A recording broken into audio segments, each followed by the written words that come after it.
In the wake of the PS5 Pro announcement, we have had a enormous debate, basically, about the price, and my color is wrong. I'll switch that in a second. This is what it looks like for morning coffee. A little sample for you if you ever decide to do a membership on my channel. It's how we start every day. But after the announcement of the PS5 Pro, basically everybody is focused on the price. It is the center stage debate. There's obviously offshoot debates about just how powerful it is, just how good it looks. Was it a big enough upgrade? You know, what exactly is this new feature set of ray tracing that AMD helped develop? How exactly is the upscaling going to work? Where are the new first-party games? I do see a lot of people asking that. I'm hoping that we get a look at some of the games coming from first-party studios, PlayStation Studios, either at Tokyo Game Show or at like the rumored State of Play that we heard might be happening this month.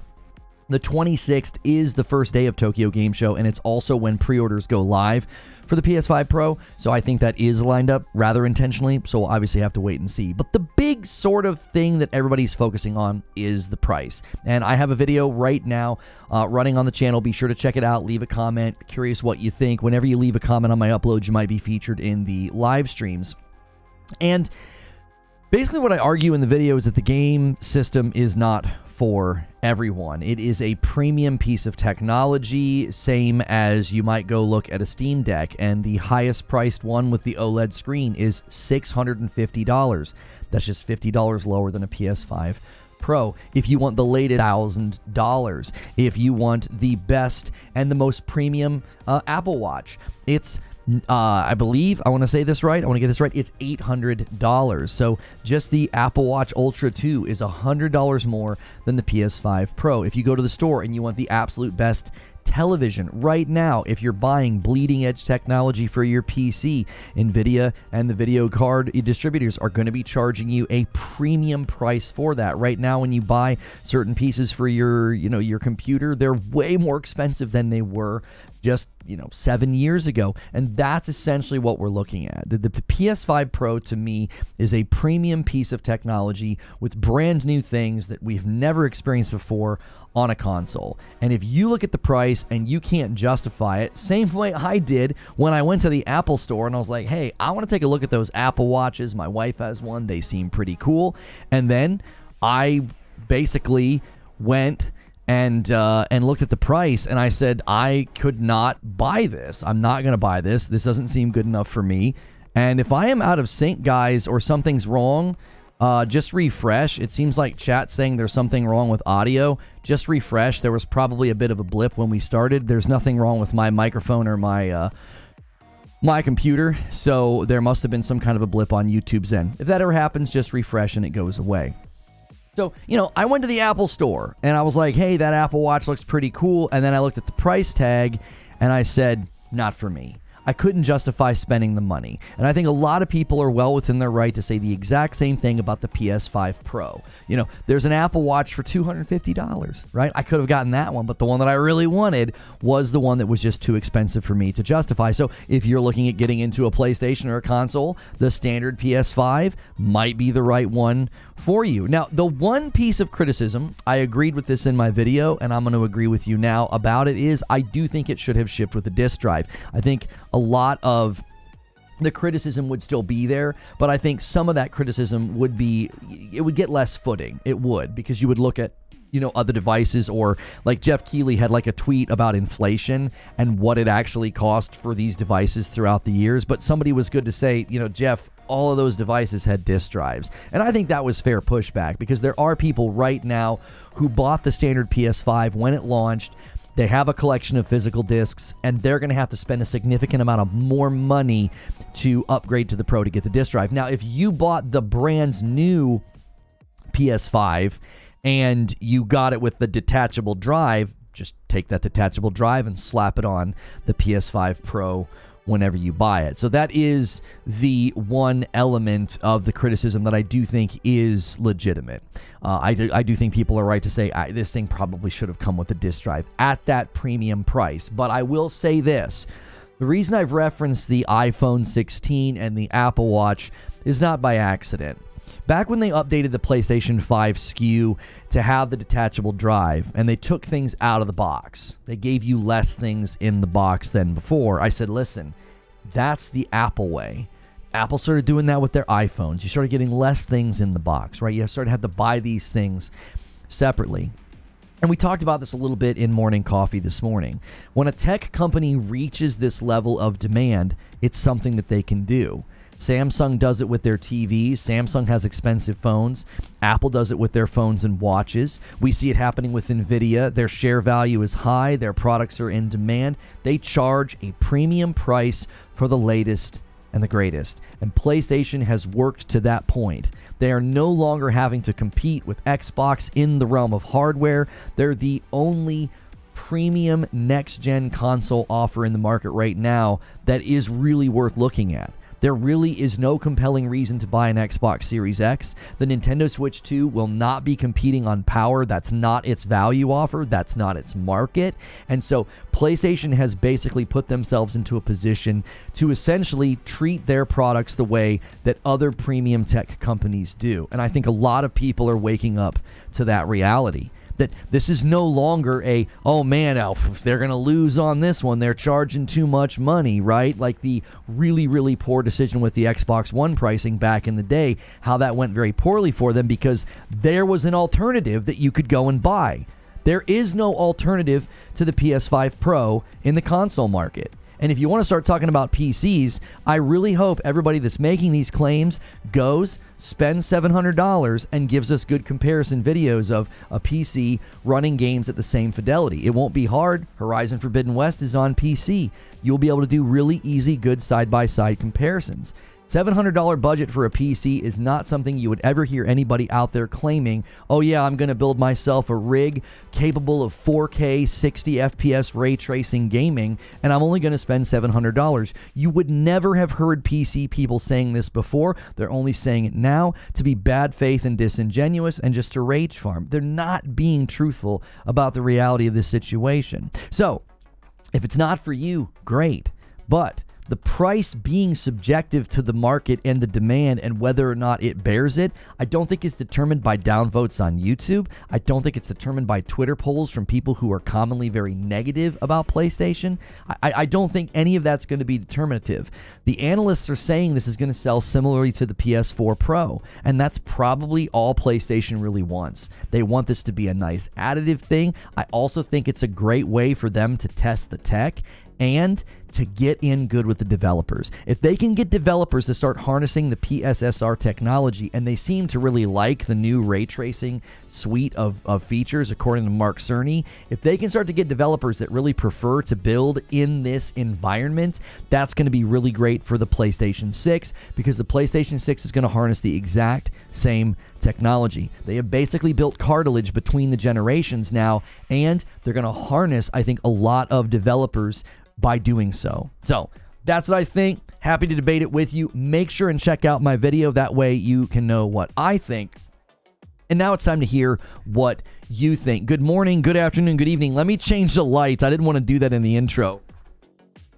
I was like kind of rushing. I was like, you got to go live at 10. You got to go live at 10, right? The upload goes live at 9:30 on the dot, and we've been going live at 10 on the dot. Guys, take a quick second and smash that like button. Hit the like button.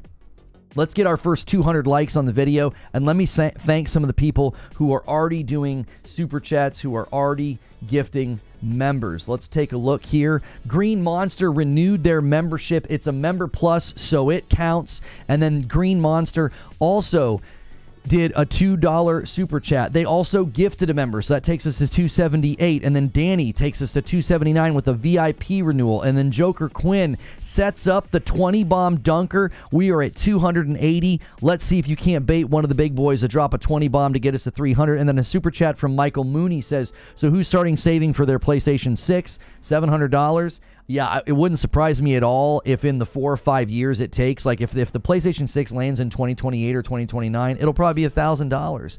Unless inflation completely gets under control, by the time but you got to think in 4 or 5 years. Like, according to inflation, the PlayStation 5, when we paid for it back in 2020, it was basically what about $600 is now. So it's like, according to inflation, I mean, you spent more on the PlayStation 5 than I think a lot of people realize. And I think in 4 or 5 years, I wouldn't surprise me at all if the PlayStation 6 is close to $1,000.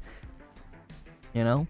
PC Master Race with a $10 super chat tip says, the PS5 Pro at $700 adds technologies that's already on NVIDIA GPUs. No, it doesn't. It's new technology that we haven't actually seen in the wild yet, so that's false.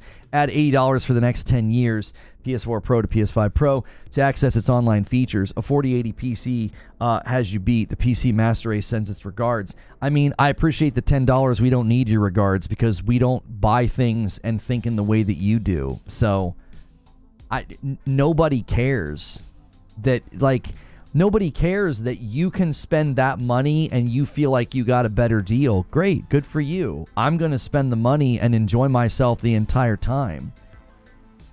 You know, I'm going to enjoy myself the entire time. You're going to buy your 4080 PC. I hope you have a ball. I don't know why you have to defend that decision like it's personal. That's what you decided to do with your money. If somebody wants to buy every console and every subscription service, if somebody wants to buy every TV subscription service out there and they only watch a handful of shows, and you're more frugal and you bounce between the TV subscription programs, who cares? Spend your money the way that you want and get and hopefully get the value out of it that you think is worth it. Kingslayer with the 6-month Member Plus renewal. Thank you so much. We are gonna add that. I got a couple more to add. Hang on. Xanatos had a 25-month member renewal. My wife wants a new bed and couch for the new home when I can snag the Pro. So that's 2 more members to add to the count because those are member pluses. If you are at a standard membership, guys, consider upgrading. It's only $1, and then every time you renew, you count towards this. Siri with 4 months says, if you want it bigger and better, you need to pay for it. Sorry. Thank you so much. I really don't understand why the PC Master Race guys keep interjecting themselves into this conversation. I really don't. Like, I really don't. You spend all that money. I even think with the PS Plus annual, I still am not going to spend nearly as much as somebody who goes all the way up to like a 4080, rig or a 4090 rig or whatever they said in their super chat. They said, what was it, 4090? I can't even see it now. The stupid live chat won't let me scroll up. Yeah, they said a 4080, sorry. I think if you buy a 4080 rig, I still think you're going to spend significantly more. And if I spend a little bit more than you over the course of over the course of the next 4 or 5 years, who cares? Like, why does that matter to you? Over 8 years, you will. 8 years? Do you think I want to stay on a PS5 Pro for 8 years? A 4080 is $1,000.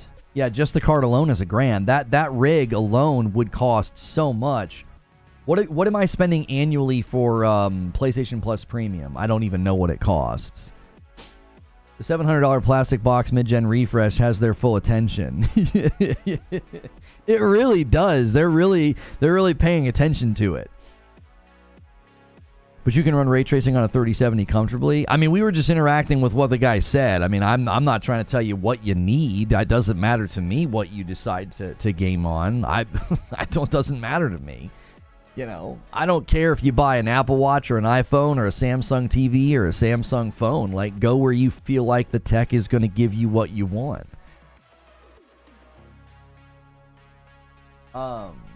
He's right, Lono. This isn't new tech on NVIDIA. It's new tech on AMD. But it's new technology, though. Like, we don't even know exactly how it's going to work, Zubair.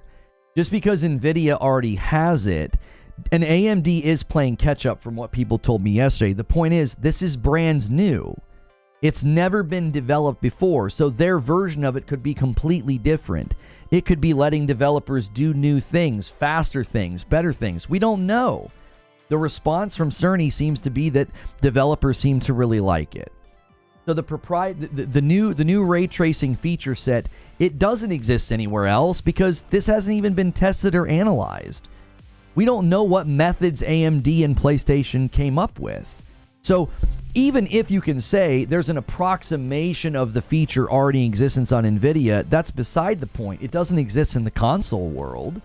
There's not a console out there right now that can do what this thing is going to be able to do. So that it's superfluous to the discussion to be like, yeah, well, PC's been able to do this.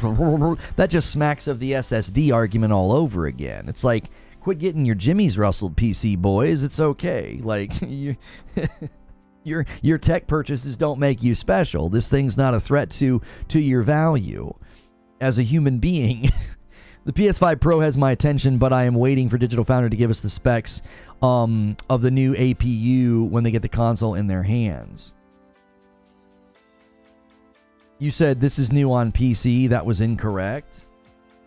I don't think I intended to say this is new on PC. I said what he said was false. He said the technology wasn't new. That's false. It's new technology to AMD. They've never done this before. It's also going to be new on PC when AMD brings it to PC. Do you want to know why? We haven't seen it yet. We don't know how it operates. We don't know how it works. We don't know what level of fidelity, what level of power consumption it's going to take when you're developing a game. It is brand new technology. To be pedantic about like, oh, but it already exists on NVIDIA, so what? AMD's updated version or whatever this new feature set could be better. It could be preferred. It could help developers do more. We don't know. It's new technology in that regard. AMD, from what you guys were telling me yesterday, AMD's been playing catch up in this field. Okay? Point granted, they're playing catch up, but that doesn't mean that they can't suddenly do something new, better, faster, more efficient. So to me, it's like you saw this with, if you look at the history of NVIDIA's, share value, they came all the way from behind. This is not a race that's going to go on in perpetuity as if there's always only one winner. AMD could have come up with something very good. We'll just have to wait and see. We'll have to see it in action, and we'll have to see it, broken down by tech experts like Digital Foundry and others. In my opinion, if they're increasing price for the dual sense, I think you meant to say instead of DualShock, they need to use new software. Then they can't use cheap parts like what they've been using on previous controllers. I would absolutely love it if PlayStation would move their DualSense controllers to Hall effect joystick so that we didn't get stick drift, because they're expensive controllers. We do actually know how it operates. In the hardware rumor space, we've been keeping an eye on it. I'm not attacking you. I'm trying to keep you accurate. Zubair, the public and the tech analysts don't have their hands on it yet. You have rumors. So until somebody can break it down, I didn't speak incorrectly. You're being pedantic. It's new technology. Does it exist right now? Can you test it? Can you run games on it? Can Digital Foundry do a breakdown of it? No, they can't. It's new. It's not in the market yet. It's not in circulation. There's no GPUs in the market right now with what AMD came up with. So you have rumors. So no, you're not keeping me accurate. It's completely accurate to say it's new technology. When it hits AMD GPUs, when the PS5 Pro is in circulation, it will be brand new technology, and we'll be able to see, is it better? Is it better than NVIDIA's? Is it at the level of NVIDIA's? Does it do anything new? Does it do anything we haven't seen before? That's the whole point. We don't know. It's not here yet. If you're on like the inside track on like forums and Reddit, and there's rumors and there's leaks, and there's like, oh, this is how it's going to work. We could say the same thing about the PSSR technology. We had an approximation of how it was going to work before it got here, but it's still a new piece of technology. Just because we had leaks months ago about how PSSR was going to work doesn't make it not new. It also doesn't mean we don't even know how it's going to be harnessed by developers yet. We're going to have to wait and see. It's not here yet. And we had a pretty good amount of confidence in how PSSR was going to work. AMD have announced that they will not be competing with flagship models from NVIDIA. 5090 will go unchallenged. AMD will only focus on mid-gen cards going forward. AMD are way behind in ray tracing, but let's see. Yeah, I'm not even saying that it's going to be better. I'm interested in the fact that it was developed specifically for this moment. Like they developed a whole new ray tracing feature set. Okay, well, what's it look like? How's it operate? Did you see Moore's Law video on the CNET preview? No, I did not. I wonder, since this is AMD, how this will be affected by AMD's latest news. Future cards are on hold. Hey, I have no idea. I don't follow the video card world. Adam Lee with 16 months. Hey everyone, hope everyone is having a great day, and remember to like the stream. I would love some new controllers. And Adam Lee gifts a member. Adam Lee, if you're going to be gifting members like that, man, make sure and bump up to Member Plus so that your renewal counts as well. Because I can't differentiate between gifted members and paying members if it's not at Member Plus.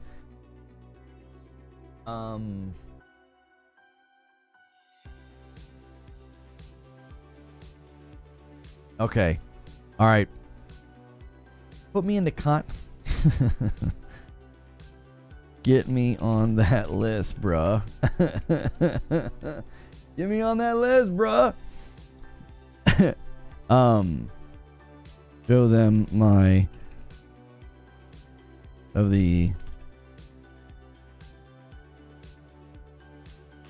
Sorry, a little distracted. Most PC gamers go for mid-tier GPUs or less anyway. Member Plus from DTM. Thank you so much. 284 on the day. What Reforge is saying is true. This is AMD custom-made chip that Sony helped develop with AMD to rival NVIDIA chips. This technology's not out yet. This is only in the PS5 Pro. That's what I was trying to say. I wasn't even remotely trying to indicate that, like, oh yeah, this doesn't exist on PC. You can't get ray tracing. Like, I would never say that. I was saying that this particular technology to the Pro that was developed for this moment, it's not in the market yet. So we don't know if it's good, better, as good. We don't know. We don't know. Developers seem to like it, so we'll have to wait and see how they leverage it. How many controllers have you bought? I have the two white ones that came with the PlayStations when I bought them, and then I have Spider-Man, God of War, a black one that got stick drift, and then the Astro controller. I bought the DualSense Edge, and I don't like it. It's too heavy. Octavio Cruz upgraded to Member Plus. Thank you so much for doing that, getting us closer to that goal. We're trying to get 600 people at Member Plus and above, so keep upgrading, boys. I appreciate it. PSSR is FSR? No, it's not. We don't even know how it operates. Why? Who told you that? Why would you say that? PSSR is FSR. Sure, Jan. This is why AMD isn't handling the AI upscaling. They're sticking with FSR, and Sony is making PSSR. You're at 9 controllers? Yeah, thankfully I've only had one DualSense get stick drift, but, you know, I know it can happen anytime. They all get the joysticks from the same supplier. They always get the joysticks from the same supplier. So Nintendo Switch can get stick drift. Xbox controllers can get stick drift. They're all getting their joysticks from the same supplier. That's why it's like I wish they would just find a supplier that's doing Hall effect and just switch. There's probably nobody at scale yet. That's probably the problem. You need somebody who can make and distribute Hall effect joysticks at scale to supply them to someone like Sony for DualSense or Xbox. Like, they make too many controllers. Y'all keep defending this, and good luck to you. I'm switching to PC next gen. If consoles are going to be going up like this, PC is better and has more functionality. I'll pay extra and it'll last longer. I mean, I don't think there's anything wrong with making that decision. If you're budgeting right now to get into what you consider to be your primary gaming, platform, and you see $700 and you're like, well, at that point, I might as well just start saving up and do a PC for $1,500 or $2,000, right? And if you feel like you're going to get more time, great. I'm going to be able to buy a PS5 Pro, and I know for a fact I'm going to get minimum 4 to 5 years out of it, and I'm not going to have to spend any more money on the hardware along the way. And if you're like, yeah, but you got to pay for online, even paying for online for 4 or 5 years still isn't going to put me anywhere near a top-level rig price point. I really don't think it's a matter of this idea that like you can spend less money to buy a top level rig simply because you don't have to pay for online. I think that that's a fool's errand. I think you're going to, this is what I don't understand. If you're going to make the leap to go into PC, I don't know why you would penny pinch. Like, if you're trying to penny pinch and you're trying to be frugal, console makes more sense. 700 versus like limitless potential spending. You could spend an astronomical amount of money on a PC. You could spend $3,000 to $5,000 easy if you really want to throw an anvil at your PC and just make it a monster. That's what I don't understand. It's like, who are these consumers that are like, well, 700's a little too steep. I'm going to go to PC where I can easily spend triple that. I don't understand that. That mentality is weird to me. If you're trying to save money, then that's what the console is there for. It's a lower cost entry into that level of gaming. If you want to play a game at 4K with ray tracing at 60 FPS, the PS5 Pro is going to be the cheapest way to experience that. Period. Like, period. If you want to build a rig that's going to run games like that, you ain't spending $700. The 4090 makes less than 1% of all gaming. Well, yeah, it's not even... That's always been a point we've tried to bring up.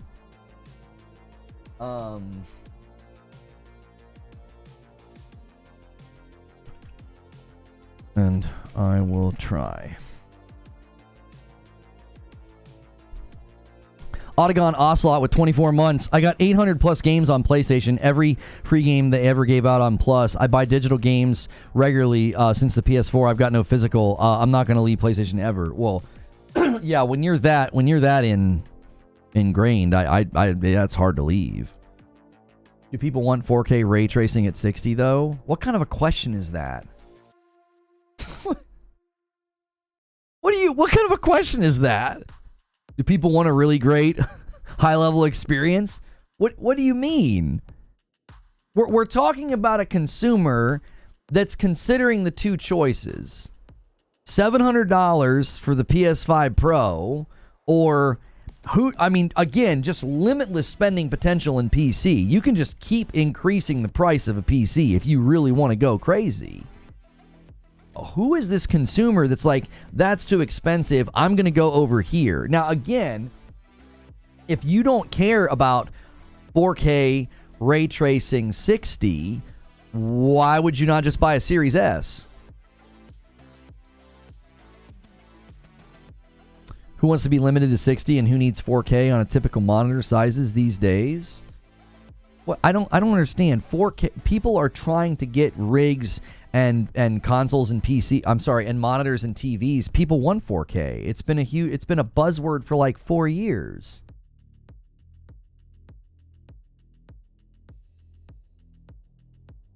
You're presuming that there are not consumers that want 4K gaming? What do you mean? If consumers didn't want it, why would it be included in so much of the games and the marketing? Yeah, we got a quality mode, 4K, ray tracing mode. And moments like this, smoke and mirrors, consoles have never delivered on these promises. Yes, they have. What you're saying is simply untrue. Come on, be a truth teller. Don't pull that nonsense here. You're smarter than that. Consoles haven't delivered on their promises. The majority of the gaming community will stay at 1440 to keep a high refresh rate. You're arguing in favor of the PS5 Pro right now. That's quite literally what Mark Cerny said at the beginning. He said, we're finding that 3/4 of the people are choosing performance mode. We're now going to give them the ability to choose that and not sacrifice quality. You're quite literally arguing in favor of the product. And to say that these consoles haven't delivered on their promises, I got everything I was promised when PlayStation came out and said, you can play games at 60, you can get 4K, you can get no more loading screens, instantaneous load times. I got all the things they promised me. What are you talking about? Every single first-party PlayStation Studio game delivered on what PlayStation marketed. I not once have I booted up a first party PlayStation Studio game and thought, oh, they really got me. They promised me something and that I didn't.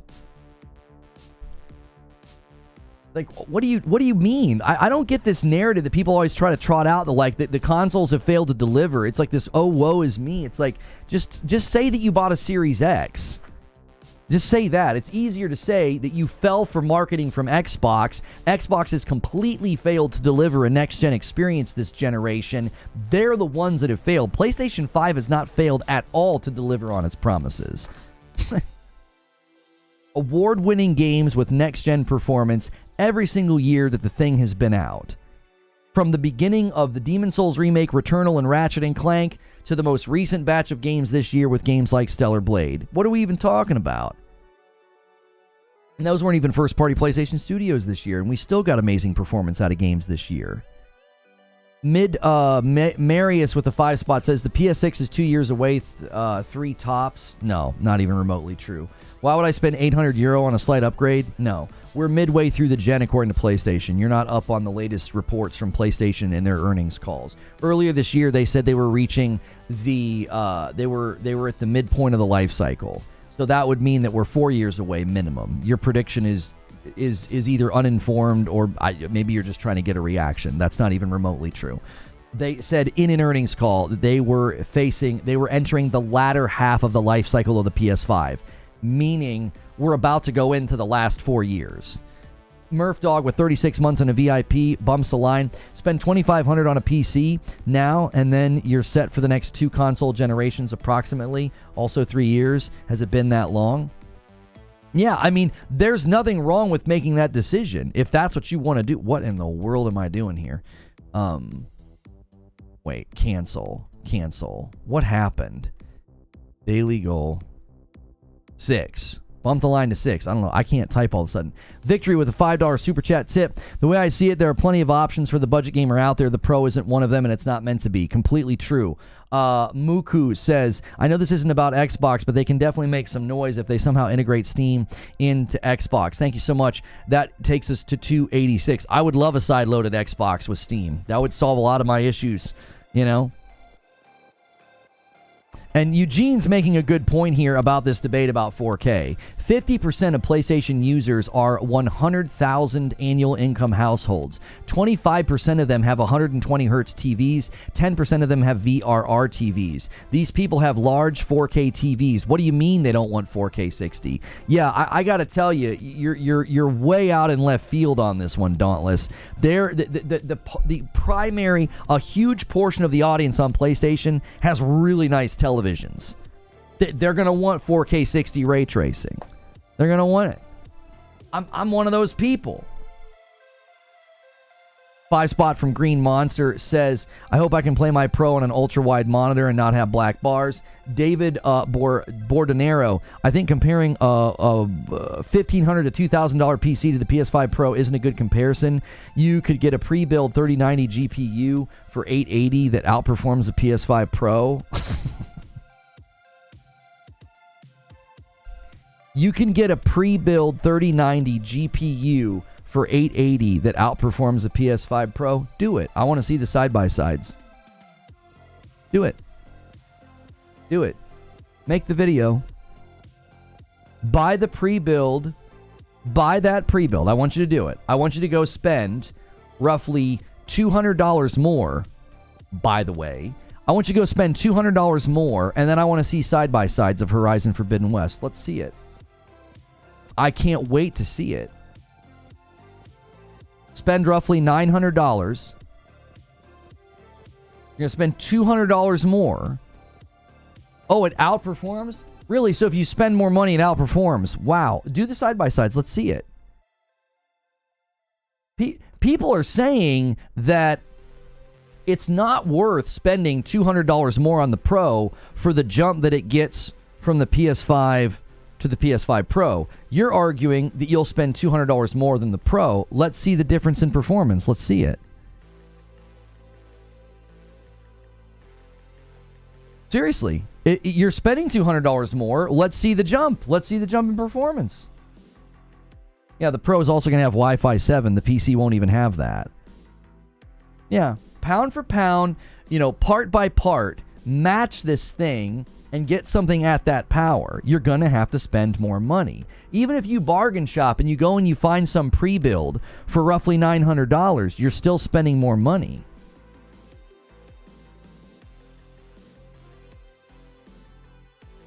You aren't getting 4K 60 in a majority of games, especially with ray tracing. In their own video, they showed Hogwarts running 30 FPS on the Pro in order to run ray tracing.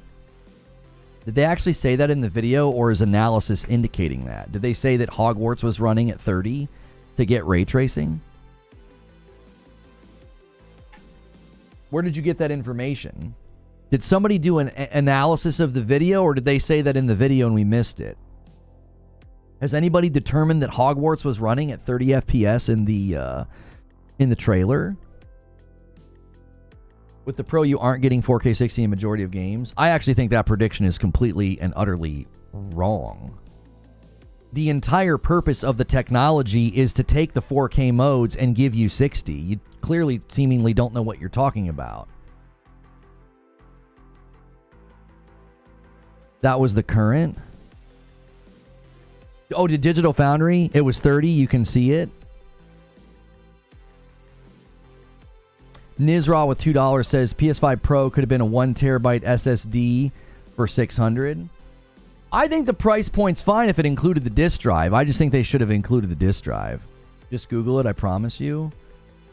Nobody cares. Do that. Do that.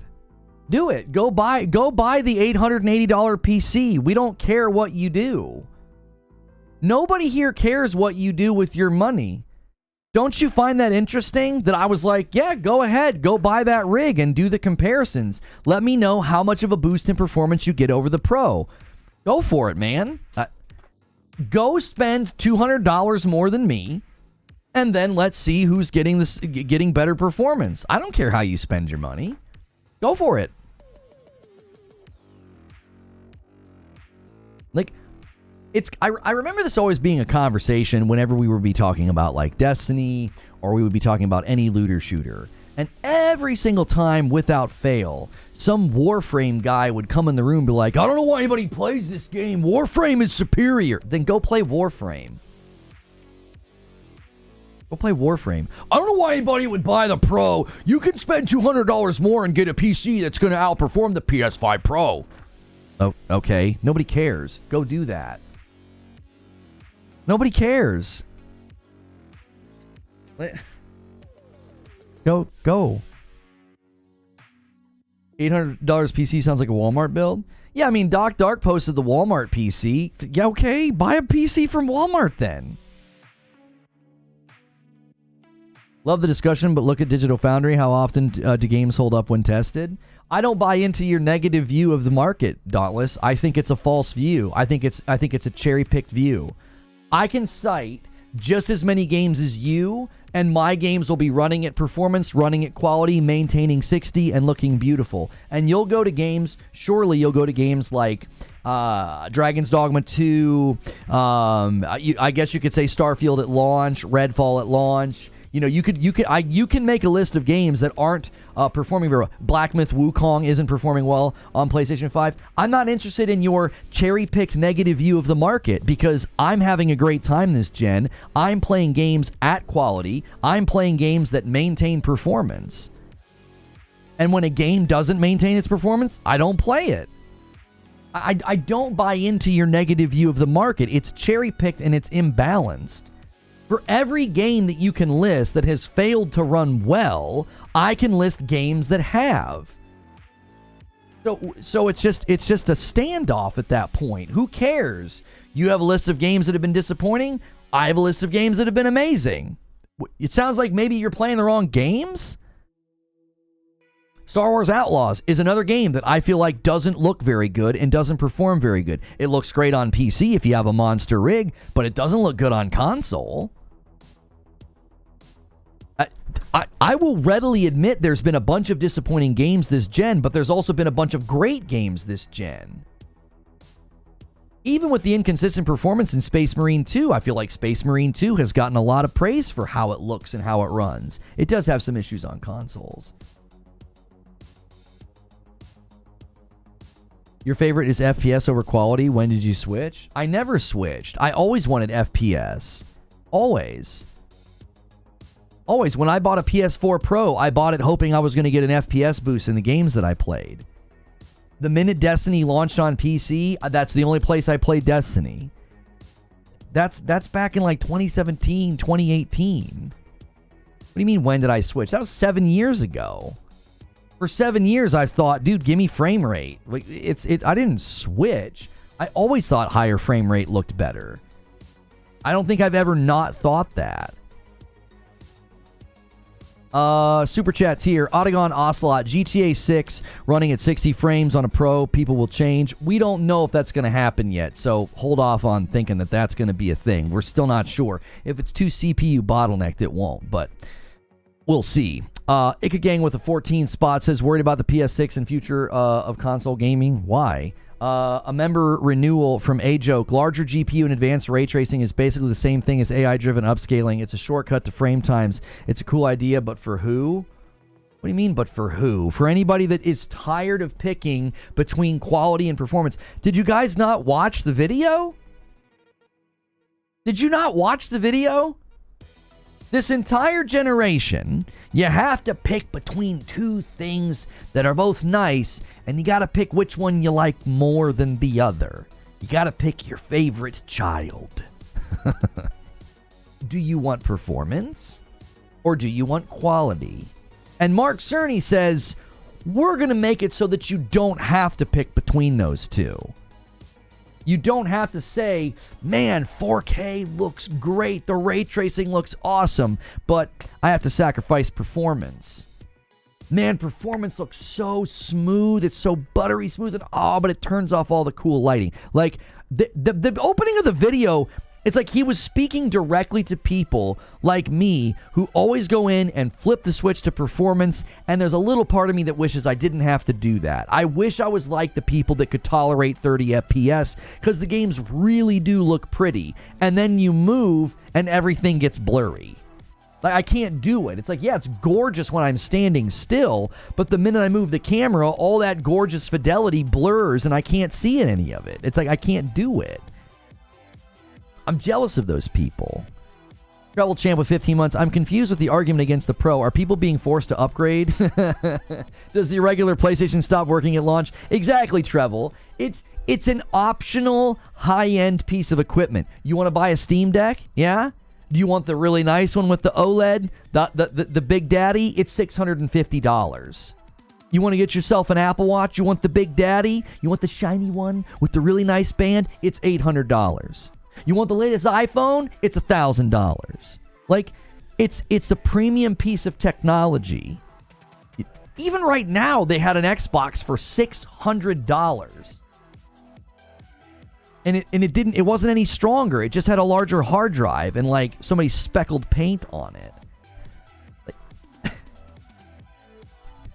Where's the hand-wringing and the pearl-clutching for the prices of high-end televisions or video cards or smartwatches or phones? Where is that? Is everybody getting upset about that? These tech companies that establish their value, establish their brand and their dominance, and they're like, hey, our latest item, it's this much money. Oh, be still my heart. An Apple Watch is $800? Yeah. Yeah. It is, and people will buy it. A 2-spot from GP, not just the Pro. Series X is 400 pounds here, failed console. El Nini with 12 months of memberships. Rebirth Pro enhancements alone sold me. Will be there day one. Yeah, the Rebirth enhancements, I didn't talk about those in my video, but those were apparently really good as well. It seemed like the GT7 improvements were the best. 2-spot from Broken Lobo. Temper expectations, find true happiness, PS5 Pro. Andrew the Sith Striker says, if the PS5 life cycle lasts at least 5 years, 5 more years, I think you're meaning, it's only $140 per year, or $11.66 a month, or 38 cents a day. I would say the value is great. If people don't value it, don't buy it. Hope my math is correct. 500 yens from Jeffrey says, $700, I think Sony should toss in the stand and the headphones for that price. That is where I agree with people who are being critical of the device's price. I am. I agree with people. The disk drive should be included. I think that they hurt themselves. The optics of this device, they hurt themselves without the disk drive. I do. But I think that the price is completely legitimate if you look at other items. Do you want an Asus ROG Ally? It's $800. Like, if you want a premium piece of technology, a new piece of technology for gaming, if you want something that you can't get from other places, you can't get a mid-gen refresh from Xbox. Nintendo's not trying to sell next-gen high-end gaming. They're not doing that. This is the only place you can get it. Only place you can get Asus ROG Allies from is from a retailer that's selling them, and they're $800. Only place you can get a Steam Deck is Steam, right? I mean, I don't know if Steam Deck's using other retailers, but you go to Steam, and it's like, it's $650 for their premium on. It's literally $50 less than a Pro. Are you gaming regularly on a screen large enough to warrant 4K? I can't bring myself to play under 120 anymore.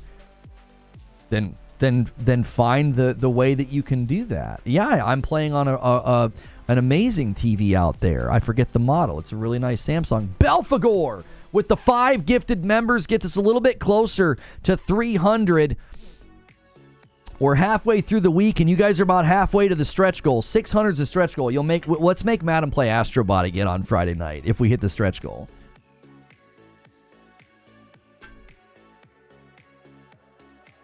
I can spend $900 for an Apple Watch and iPhone and not have to sacrifice functionality. Can't say the same for a console where you only play games on it. So you think that this device, with all that it can do, surpasses a console that can have you gaming at 4K ray tracing 60? I don't even understand the sentence that you typed. An iPhone has more functionality than a console?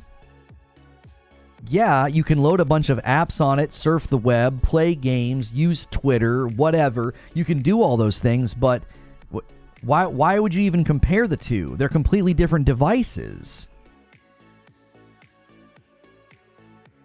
That would be like saying that smart TV's too expensive. Why? Well, because my smartwatch can do more things. That doesn't even make any sense. What? Yeah, I guess you can do more with this screen than the nice big screen in my living room. What? Apples and oranges? No, it's apples and watermelons. It doesn't even make any sense. It's like, why even compare them? They don't even offer the same things.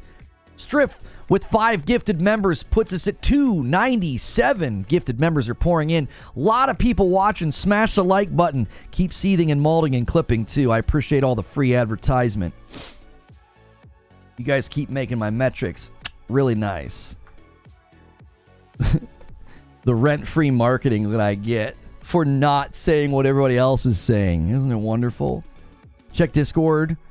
Spider-Man video, 4K 120. Where are you putting that information? Are you putting it in the live chat? I don't understand what you're trying to show me. 14 spot from Ick again. PS5 Pro price is a litmus test for the PS6. Another angle, you can only buy one gaming platform. Is limiting yourself to PlayStation games worth it? Sometimes you get spoiled by having multiple machines. I mean, yes, I guess. If you buy a PC, you can't play any Nintendo games. There's a smattering of PlayStation games that you can't play or will have to wait a minimum of like 2 years for. So like I don't understand. Again, I don't understand the point that you're making.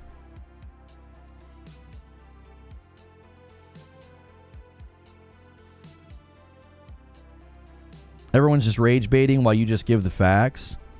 Yeah, I guarantee you, I can see the scripts now. I can see it now, right? Pony Shill defends PlayStation 5 Pro price. There you go. Since you guys are so many people are so creatively impotent, I just gave you your title. Hopefully I flailed my hands enough and my face got red enough for your stupid thumbnails. There you go. I make it easy for you. This bottom feeding, two brain celled content. Telling people that premium tech and premium hardware cost money is going to be interpreted as Sony shill defends price of the PS5 Pro. I'm going to love playing on it too.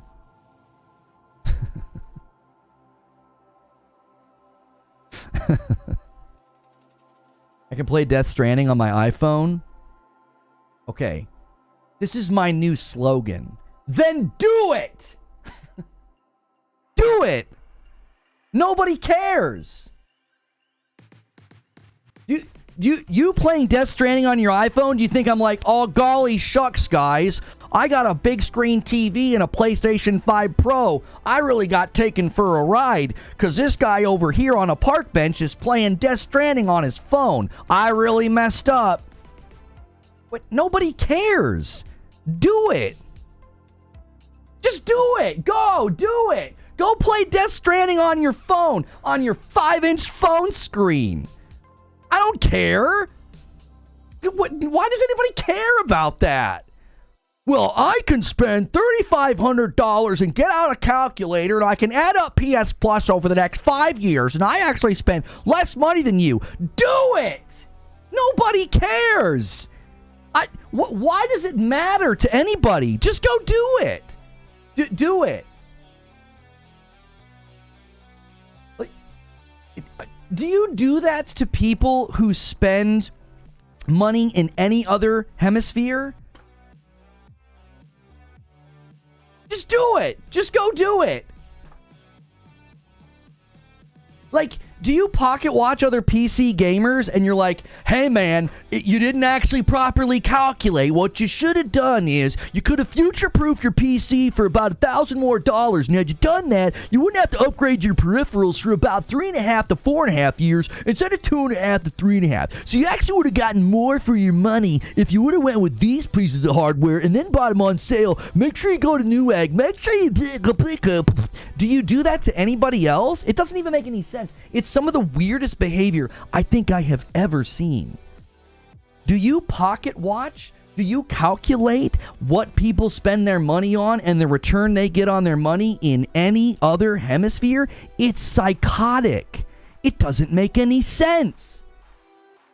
If I feel like spending $1,000 a month on bread and I only use like one of the loaves and they all just start molding and I'm like, I don't know what I'm doing, guys. I'm really bad with money. I'm just like throwing bread away. Are you gonna be like, dude, I can't believe the way that you spend your money on groceries? Like, who cares? Who cares? I could buy a PC and get better performance than the PS5 Pro. Then do it! Nobody cares. Nobody cares. Do it. That's my new comeback. Then do it.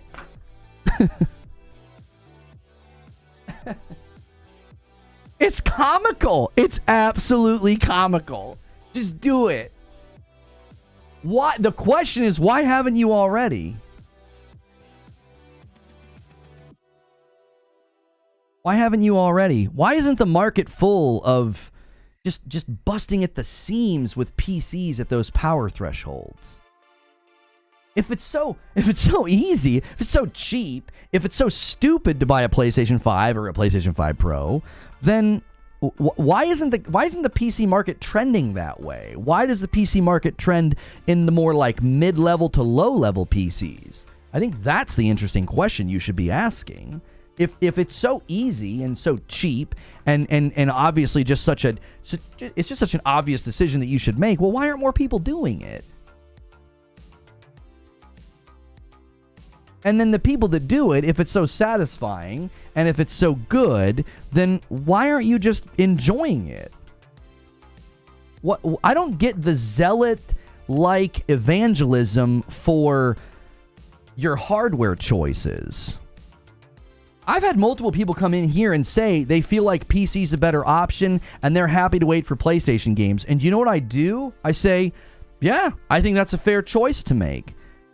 I think a lot of Xbox guys are going to do that. I think they're going to say, you know what, I'm better off on PC. I'm like, yeah, that's a great choice. You can get a lot of value out of a PC. You can.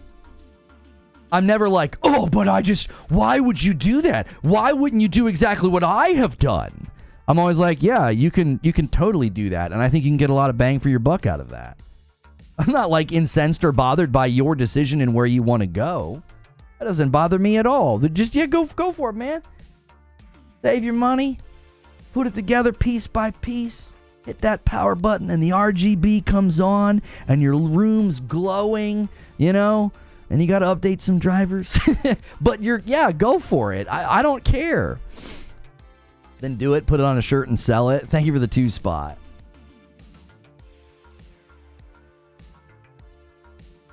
I'm using that logic when people ask what I'm doing.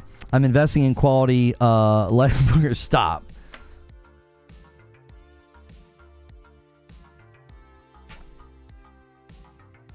You're pushing those RGB jokes a little far.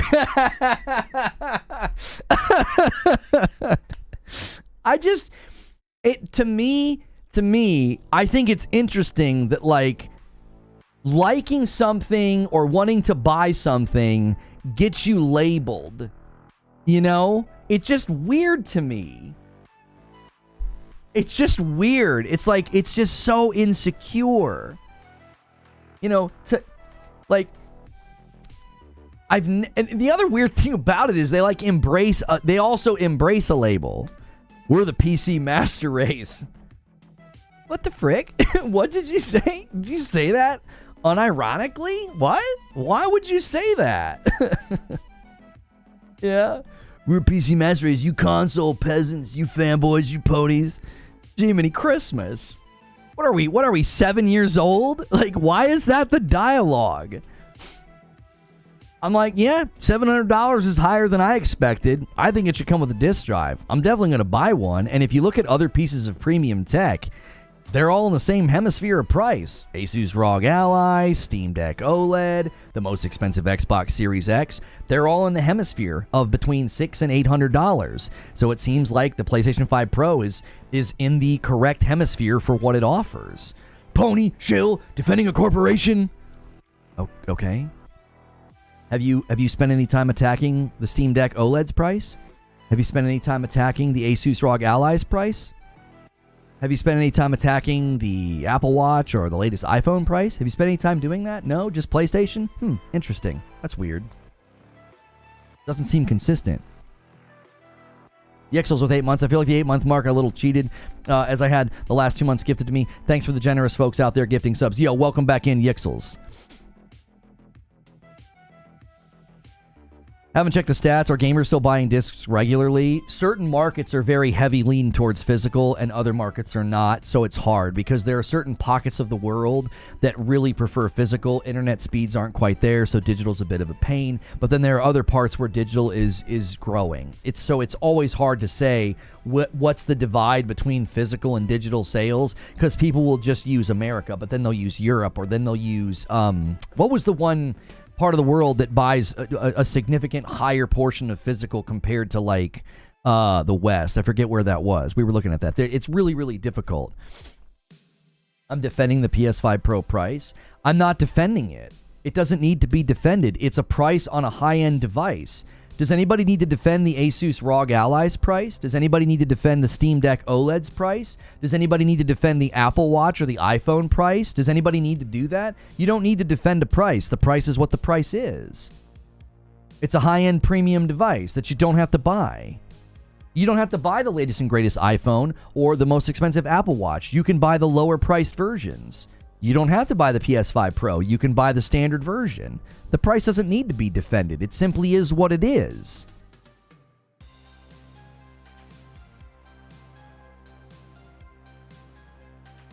Everything I've said today will be turned into salt farming rage content to claim I'm pony shill defending the price because people are creatively impotent and they're bottom feeders, and that's the kind of content that they make. They're not going to engage in an intellectual discussion about the technology, about hardware, about inflation. They're not going to talk about any of those things. They're going to yell and scream and call me a pony. Who the frick cares? Like, it's not about defending the price. It's about acknowledging what it is. Like, look at the device for what it is. The same way you would look at like an Asus ROG Ally or a Steam Deck OLED. There's only a couple of places you can go to get those devices, and you're going to pay a premium. There's only a couple of places you can go and get phones like this, or watches like the Ab Watch. There's only a couple places you can go to get all that functionality and all that quality, and you're going to pay a premium. You're going to pay a premium. There's only one place where you can buy a console that's going to offer the level of performance we're seeing in the Pro. There's no other place to go to get it, and you're going to pay a premium. There's only going to be one place you can go to get the Nintendo Switch 2. Now, they're going to be more competitive on price, I think. But I also think they're going to be using technology that is not quite as high as we've seen in other devices. So they're going to be able to compete on price because they're not trying to hit that sector of the market. They're not trying to hit like people who want a PC mobile game, and they're certainly not trying to hit the portion of the market that wants like, you know, next-gen high-end performance games. So Nintendo is going to be more competitive on price, but you got to remember what they're going to be selling you is going to be a Nintendo Switch 2 that we're hearing, according to rumors, is going to be like at the performance level of like a PS4 Pro, and then they're going to try to leverage DLSS to get, you know, beyond like the hardware's actual raw power. You're going to get performance that seemingly is beyond that. Like when they use DLSS in the Decima engine in Death Stranding on like a fairly weak PC, and they got incredible performance. Like they're going to try and leverage DLSS in the same way. At the end of the day, the PlayStation platform has never been for me personally. Just trying to make decent discussion of people that want it, then do it. That's right. That's right. Do you want it? Yes, buy it. Do it. I can build a PC that's better for $900. I could buy a pre-built for $900. Do it. Do it. I can get that quality gaming on GeForce Now. Do it.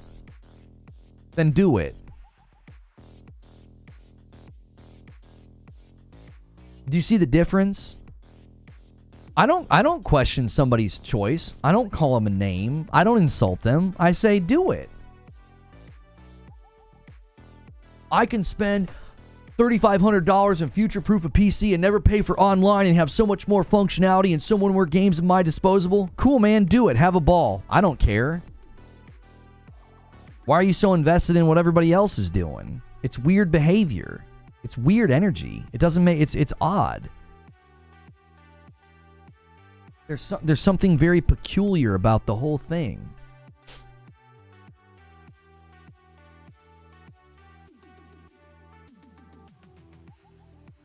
GeForce Now uses 4080. I'm quite positive you can do it.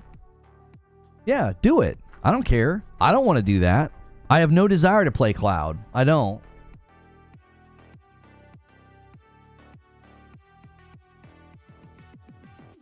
You should care. That's fewer gifted memberships for you.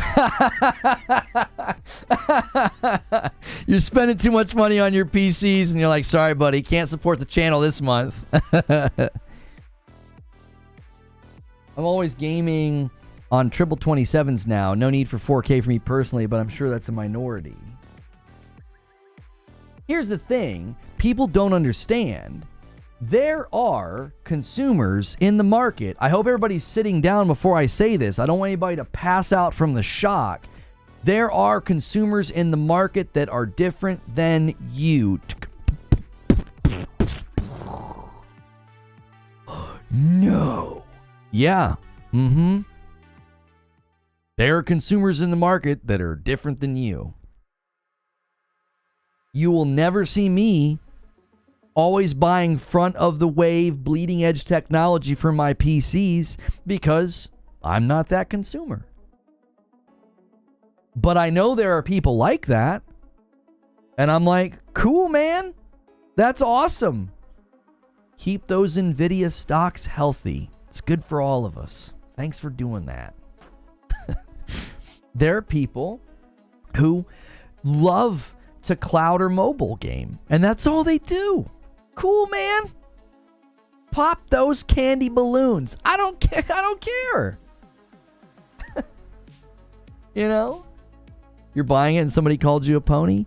Listen. The greatest lesson to learn throughout this entire week is the people that self-report on their own mental issues and insecurity. Anybody who's going to call you a name or attack you or whatever they're doing, right? All the videos and clips that I end up in this week, it says way more about them than me. I had people on a tweet last night. I sent a tweet about like, first it didn't exist, then it didn't matter, now it's too expensive. You know, I can't wait to see what happens in November. And these people went back and forth for, you know, for, I don't know, 20 minutes, 30 minutes, they were going back and forth talking about me and talking about how the console war used to be fun and these people take it too serious and they take it too personal and blah, blah, blah, blah, blah. And you know what I was doing? I was coaching my daughter's soccer team and then I was reading to my children and then I watched a movie and then I went to bed and I never looked at what they were saying. I saw it this morning. So the lack of self-awareness, they're right there in the muck, in the mire of giving a frick about what I think and what I do with my channel. And I'm just living my life. I read it this morning and I was like, the lack of self-awareness is just staggering. Why do you care what I do with my YouTube channel? Why do you care with what I think about PlayStation? Why do you care about the price of a device? Either buy it or don't. I don't lose any sleep over the price of an Asus ROG Ally or an iPhone. I'm like, okay, well, that's what it costs. When I went to the Apple store and I was touching that Apple Watch, I was like, oh, this sure is nice. And then I looked at the price and I said, nope. I didn't go on some diatribe about corporate greed. I didn't start ranting and raving. I didn't go to Twitter to cry like a baby. I just said, that's too expensive for what it would add to my life, and I didn't buy it. And that was the end of the matter. And I haven't thought about it since. I only thought about it today because I went and looked at the Apple Watches on their website, and I said, oh, it does. It still looks really nice. But I can't justify $800. I can't. $800 for a watch? $700 for a console that I'm regularly going to use and love the games and love the performance? And that's well worth it to me. You might be the exact opposite. You might be like, no, dude, the Apple Ultra watch at $800 is so slick and nice and I love it and I would never buy a PlayStation 5 Pro. Okay, cool. Just get the Apple Watch SE. It's only $330. No, listen, I'm the kind of guy, if I'm going to buy it, I'm buying the Big Daddy. That's just the way I am. I'm not going to do a half measure. Not going to. I have the watch you didn't want to buy too. That's the crazy part. Two different types of consumers. Yeah. I don't half measure my tech purchases. When I got this PC made for me, like however long ago, I had them as best I could. I had them future proof it. Right? If we hit the goal, if we hit the Member Plus goal of 1,000 people, and I got to do a PC building stream, I'm buying the Big Daddy. I'm buying the Big Daddy. Why? That's just my mentality. If I'm going to spend that kind of money, I'm swinging the bat. I'm going to get the biggest and the best. That's why whenever you guys upgraded my TV for me, it was like the TV was working and I just wasn't in the market to go spend that kind of money on a TV because I knew if I went and shopped for one, I would want the biggest and the best. You know? I would always rather wait and buy the Big Daddy. That's just how I am. I would always rather wait. In the store that day when I looked at that watch, I was like, no way, can't justify this. Right? I'm not making that kind of money. I'm not making that kind of money to be like, bag it up. Like, I'm not there. Right? I was there in 2020. I'm not there now. Okay? Go Starforge. Yeah, I mean, I don't know. I don't know who we're going to go through. But when it comes to the PS5 Pro, I'm the same way. I'm like, I like console gaming. I do. if you want to call me a name because of what I like to do with my money and my time, that just shows how insecure you are. Like, what a complete and utter lack of masculinity to have to insult people because they think differently than you. Like, you're acting like a boy, like a little boy, scared in the dark. It's like, Jiminy Christmas, no one's a threat to you because they think differently than you. I like console gaming. I do. It just is easy. It just fits my preferences. And the biggest and the baddest is going to hit in 2 months. The PS5 Pro is going to be the biggest and the baddest console on the market. Give me it. Nintendo Switch 2 hits. It's going to be the biggest and the baddest handheld Nintendo device. Give me it. I've got a Switch and a Switch Lite that my kids like to use. Give me it. Give me the Switch 2. If Xbox actually comes out with a hybrid console, sideload Steam device, give me it. I want it. It's going to solve a lot of my issues with, man, I'd love to play Hades 2, but I don't want to come into my office to play video games. And I don't want to deal with the PC plugged into the TV. I don't like doing that. And people are like, it's not that big of a deal. I don't want to mess with it.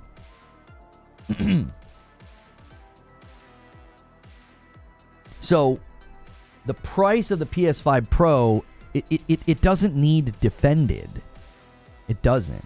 Now, the other topic that keeps coming up in this subject is that nobody's going to buy it. People are looking at the downvotes on the video, right? Which a lot of the times the downvote plugin is glitched and bugged. So it does it does have what I would consider to be a not good like ratio on the YouTube video. We don't know the exact count, but it's not good, okay? General consensus from the gaming press, too expensive. Huge YouTubers are saying it's too expensive. They're making fun of it. They're mocking it, right? That can affect public perception of a device. It can. It can. When you have YouTubers that rake in millions of views a week saying that it's too expensive, that can affect public perception. But then we're seeing the PS5 Pro disk drive already skyrocketing to most sold on Amazon. It's already sold out on Best Buy. Now, people are saying those are scalpers that are getting ready. So, let's talk about that. Do you remember when the PS5 launched? What people were spending to get the thing from the scalpers? They were spending more than $700. So the scalpers seem to think, if the scalpers are the ones buying the disk drives, I think it's probably a mix of both. There are people who are getting ready to buy the PS5 Pro and they want to have the disk drive. And there's also scalpers that are getting ready, right? Either way, either it's scalpers or actual people, I'm here to tell you that means that the scalpers know and have confidence in the fact that we're going to be able to scalp and sell the Pro. Yeah, the disk drive sold out on Best Buy. It's like the number 8 sold item on Amazon right now. It's the stupid disk drive is just skyrocketing everywhere. Now again, whether that's, I don't think that's all consumers that just want to get the Pro. I think there's a portion, a good portion of those are probably scalpers. But that means that within that world, and even the one analyst said they anticipate this thing selling similarly to the PS4 Pro.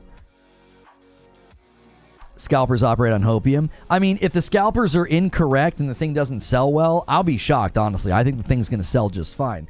I also don't think that they're wanting this thing to be an explosive, high sale item. It's supposed to be additive. Like, this is, in some respect, probably going to see a little bit of a bump in standard PS5 sales. I think standard PS5 sales will see a bit of a bump from this because people are going to say, I was waiting for the Pro. That's out of my range. I can save $150 and not buy that. And I can put that extra $150 towards games and a controller. The COVID played a big role. It doesn't matter. It doesn't matter. People will go to scalpers if the item's not available. They will. People will be desperate and they'll pay premium. I still question if the Pro will have a long tail of sales. Like I said before, I haven't seen a game that's convincing me to get one. I need something like a New Horizon game. Here's what I think is going to happen, Zubair. This is another piece of criticism that I do think was fair. I do think they should have announced this with a showcase and a barrage of games, like new games. At the very least, there should have been a state of play with Spider-Man 2 DLC showing off the power and like maybe Ghost of Tsushima 2, right? So I agree with some of the criticism for people that were like, this wasn't the greatest way to announce this. But here's the thing. PlayStation has done, I think, a very good job this generation marketing in a way that I can't stand because they don't frickin' say anything. And it drives me nuts. It's like, just say something. Are you doing a showcase? Are you doing a state of play? Like, it's so frustrating. So here's what I think they're going to do. Pre-orders go live the first day of Tokyo Game Show. That is not an accident. I think they're going to show up to Tokyo Game Show in a big way. They haven't been there in like 5 years. So all the people that are like, all they did was show us old games. Yep. Because they haven't really started yet. I don't think they've really started marketing yet. Ghost of Tsushima 2 and I get out the credit card. I'm telling you, they're getting ready to turn that knob up and say, here are the games that are coming. Ghost of Tsushima 2, games like that are going to be PS5 Pro enhanced. That's what I'm saying. Like, that is going to be compelling. No, I don't know about Bloodborne. We know for a fact that they internally delayed a bunch of first-party games, and I think that's what they were doing. They were getting studios ready to deliver a bunch of PS5 Pro enhanced stuff. So that's what I think they're going to use Tokyo Game Show for. Think about it. As soon as pre-orders go live, this could have been a masterful strategy, right? If you watch that Mark Cerny video, who does it speak to? It speaks to me. It speaks to enthusiasts. Right? We're going to be first in line to get one. Then they go to Tokyo Game Show and they start kicking out announcements and trailers and things to the rest of the public that are going to say, oh my gosh, I've got to get a PS5 Pro. Did you guys see that trailer? Did you see that? You know what I'm saying? So I think that's the strategy here. It's like the announcement that they just put out is mainly for enthusiasts. And then they're going to go to Tokyo Game Show, and then they're going to talk to everybody else. Because when they're at Tokyo Game Show, you got to think they're hitting a broader audience with that than they are with that announcement. And that announcement has an insane amount of views on it. And I mean, the viewership that we got was some of the highest I've ever had. So I genuinely think the strategy is not, oh, let's completely shoot everything out of the cannon right now. Like the Mark Cerny video has 3 million views. And it's primarily targeting enthusiasts like myself that are just like, dude, give it to me, I want it. And then they go to Tokyo Game Show, and that's when I think they're going to start motivating the rest of the gaming world to say, yo, that Pro is kind of nice. I'm going to want that. Now, it's delicate, right? You still have to market your games to your audience, your primary audience. 60 million some odd people are on the standard PS5. So they've got to make sure, and it's a delicate balance to talk about like, hey, this is Pro enhanced, but it's still going to be amazing on the PS5. Because there's always going to be way more standard PS5s in circulation than PS5 Pro. Let's be real, Sony let off the gas this gen. The fact that Microsoft is still getting obliterated says a lot. Well, the way they played it, I mean, everybody keeps saying, like, PlayStation hasn't had games this year. Like, you know, Destin Legary said his tweet about, like, oh, PlayStation was so nice not to give us any games this year so we could save up for the PlayStation 5 Pro. And I'm like, did you completely ignore the 6 or 7 exclusives, the console exclusives that launched this year? Did you not buy or play any of them? Did you not buy or play Helldivers? Did you not buy or play Grand Blue Fantasy Relink? Did you not buy or play Stellar Blade, Rise of the Ronin, Final Fantasy VII Rebirth? Did you not buy or play any of those games? Did you not buy or play Astrobot? Like, This idea, this false narrative headcanon that PlayStation didn't release any games this year because the first-party studios have been dead quiet. I bought more games this year than I did when we had like Horizon Forbidden West and God of War Ragnarok. I bought more games this year. I bought more exclusives for my PlayStation than I have in the past. They're not first party. Who cares?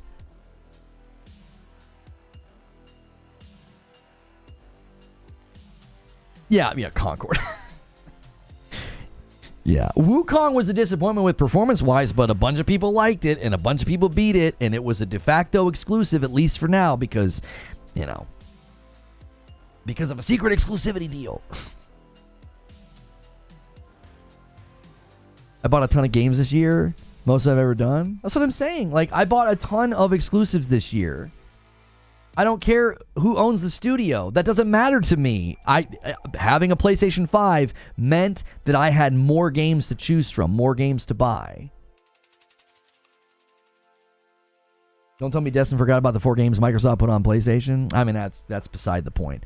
Count Quackula with a $5 super chat tip. Sony is raising prices because they know 2025 will be massive for PlayStation, and the Pro will be the best way to play first and third-party games. Listen, I said it in my video. Hang on, I've got people to thank. There's so many super chats I didn't thank. Hang on. Bushin Raya with a $2 super chat. Haven't heard a rant that good since Starfield. Otavio Cruz with a 10 spot says people wanted the PS6 at PS4 price. True. The price will be judged by the market period, says Hadigan with a 2 spot. Should have traded in your Starfield watch with a 2 spot. Stop being excited for new things. Lono says P-Dub H-Town. And a 6 spot from Rami says the Pro will sell. Remember all the talk about the Portal. That's exactly right. You know what I'm remembering? And you know what I'm noticing? There's like a Venn diagram of people that said that the Xbox Series X and S was going to run circles around the PS5. And then there's people saying that the PS5 Pro is too expensive and nobody needs it. That Venn diagram is a circle. It's the same people. It's the same people. Xbox Series S is going to run circles around the PS5. The PS5 Pro is too expensive and the upgrades aren't that significant. That Venn diagram is a circle. It's the same dumb people saying the same dumb stuff. Nothing's changed. Nothing's changed. The script is still stupid and the actors are just as dumb. It's just a bunch of theater. It's just a bunch of theater. It's not real. It's not real. This thing's going to come out and do totally fine. It's going to do totally fine. It's the same people. The Series S is going to run circles around the PS5. Yeah, it's going to run in circles, all right, but it ain't going to run in circles around a stronger console. Lona, we're wrong, says Donnie. I'm going to buy a PC with used parts, wait 2 years for the games I love. I showed you!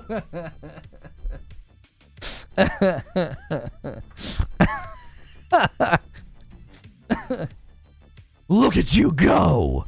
You know, that's what I always want to say. Well, I'm going to spend more money than you, and I'm going to wait 2 to 3, sometimes 4 years for those PlayStation games to come to PC. Look at you go. Wow. You got me. I'm just holding the L.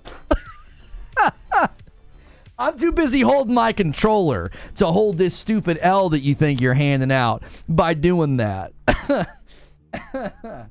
A 5 spot from Sirius. Is did anyone complain this much about the Xbox One X?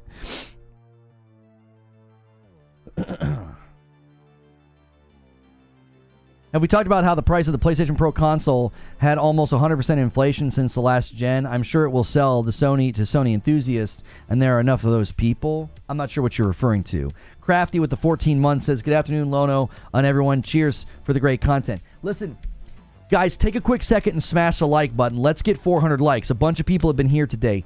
Do me a favor. A lot of you guys have renewed your membership today, and I can't add it to the count. It's got to be a member plus or a VIP. So take a second, go check your membership tab and bump up. It's only $1 more to go from member to member plus. But what it does is it empowers me to do more content. I make extra content for people at member plus and above. And we're trying to get to 600 people at Member Plus and above. So everybody that's been upgrading, thank you so much for doing that. If you're gifted, you can upgrade. If you've been paying for your own membership, you can upgrade. Currently, we are at the highest we have ever been. We are at 540 people at Member Plus and above. If you're like, bro, I can't afford a membership, times are tough, don't worry. Smash like, hit subscribe, be here as often as you can. We're gifted members all the time. Most of these are gifted members and renewals. If it hits 300, I owe 5. So keep it going. No, wait. No, I'll owe 10. I can't remember where we started today. I'll have to look.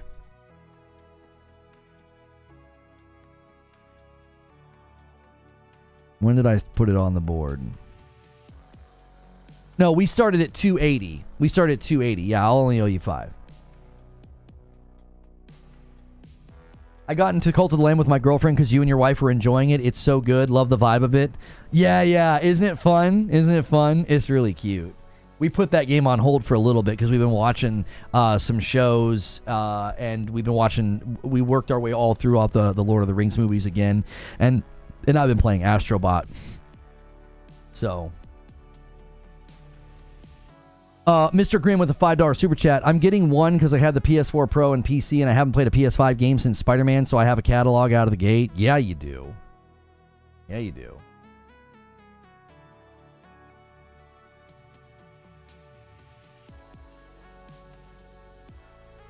Yeah, Tom Warren is making sure to run with his narrative that he already ran that the PS5 Pro will still have 30 FPS games.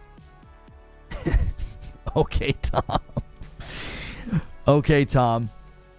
PS5 Pro, better performance and more memory. That's too expensive. It's dumb. No one asked for this. Series X, more memory and glitter. Take my money. I keep coming back to the lack of a disk drive, though, P-Dub H-Town. You know? Look. Put them side by side. I want you to imagine that the PS5 Pro, I want you to imagine that it has a disk drive. So it would be 700, and then that Xbox Series X Galaxy, whatever it's called, would be 600. There'd be a $100 difference between them, and it would make perfectly good sense. Why? The PS5 Pro is stronger. It's an upgraded console. They both would have 2 terabytes. They both would have disk drives. It would make sense.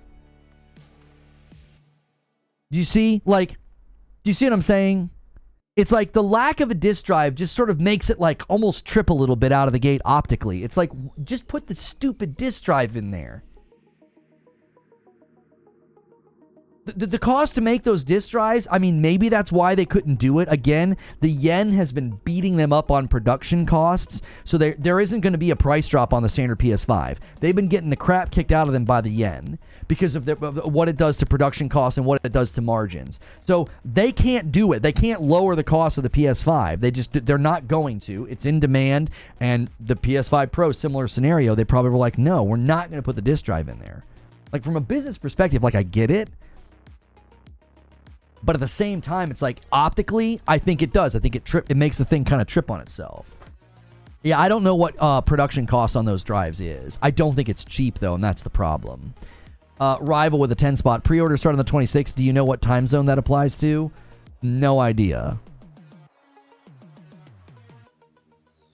Hitman with 36 months. That's 3 years, and it bumps the line to 298. There it is. Anytime you guys upgrade also, if you get a gifted and you upgrade, it counts. That's like a double dip.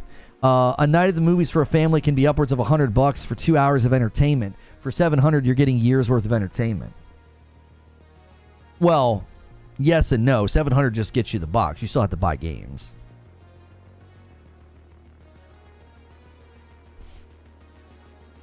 Eugene says, I tripped on the lack of the drive until I looked closer at the entire package. Bear says, it's not a cost thing. This thing can't cost more to make than a PS5 base. It's a profit thing.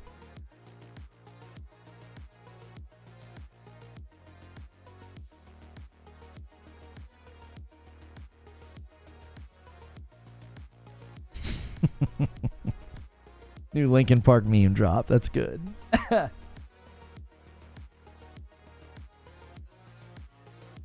Yo, what's good, Feed?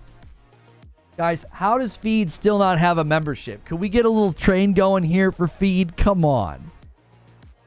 If you're scared about parity, you don't need to worry with the PS5. Good example is Wukong. The game released on an inferior console and is playable. The average gamer doesn't care about 4K or FPS. Well, that's simply not true. A gifted member from Stonespire bumps the line to $2.99. Cerny indicated that 3/4 of the people that they're looking at are picking performance. They want the frames per second. People do care about performance. And a single from Stonespire gets us to 300 members on the week. Thank you so much, Stonespire. I owe you guys 5 members. I'll just do it right now so I don't forget. I'll throw down a gauntlet too. We haven't had a good gauntlet in a while. If you guys can scramble that to 400 today, instead of just me doing a 20 bomb, I'll do a 50 bomb. 50 bomb gauntlet. Get the big boys in here if you need them. Send out the bat signal. If we can get this to 400 members today, if we can get another 100 members, I'll drop a 50 bomb. At this point, I'm starting to think feed is a Lono alt with gifts turned off. No. That would be diabolical, and I would not do that. No way. Feed's actually been around since Purple days, and we used to have a race on who could gift him first, because on Purple you can pick the person and gift to them. What do you think about the analysts expecting the PS5 to sell 13 million units? That's 13 million units lifetime, and I think that's perfectly reasonable. Yeah. I don't think they expect it to be the mainstay. Yeah. I think they expect the PS5 to surpass PS4, and the PS5 Pro will be in that total, but the PS5 Pro will be a smaller percentage. It would be a small percentage of the total of PS5s in circulation. That's not surprising at all. Thoughts on Tom exposing the PS5 Pro already? Tom who? Are you talking about Warren or Henderson? Which Tom? And exposing it in what way? Do you think we need more drama in the fake community? As it looks now, it's ridiculous. Tom hasn't, if you're talking about Tom Warren, he hasn't exposed anything. And a 5 bomb comes in from Green Monster to get us started. Tom Warren hasn't exposed anything. He's just arguing from basic observational and skills and conjecture to be like, oh yeah, there could still be 30 FPS PlayStation 5 Pro games. Oh, okay. Let's listen to Mark Cerny instead of listening to Tom Warren's weird conjecture speculation from months ago. Let's listen to what Mark Cerny said. Mark Cerny said they're already seeing games launching by utilizing the Pro with multiple performance options. So Tom Warren is basically trying to be like, hey, click on my article, but he's not actually arguing about what's going to happen. Let's say a PS5 Pro enhanced game has a 30 FPS mode. Do you want to know what it's going to be? It's going to be like everything in the kitchen sink. It's going to be like 8K, rich. It's going to have everything all the way turned up. And as Cerny said, there's going to be like multiple options. So what Tom is saying is laughably uninformed. It's like, no, you're not. I highly doubt PlayStation's going to give the PS5 Pro enhanced label to a game that is only 30 FPS. There's no other options. That's quite literally antithetical to what Mark Cerny said in the video. He literally says in the video, right now, if you choose quality, you lose frames per second. And if you choose performance, you lose quality. This is going to put an end to that. This is going to let you pick just this. And you're just going to be able to pick a mode that gets both. So they're not going to give the PS5 Pro enhanced label to a game that's like, yeah, it's 4K ray tracing 30. We already have that. There are already games right now on the PlayStation that are 4K ray tracing 30 FPS. We already have that. Why would you give the Pro enhanced label to a game doing something that the PlayStation 5 has already been doing for 4 years? That's nonsensical. He's just click farming. It's not an informed take.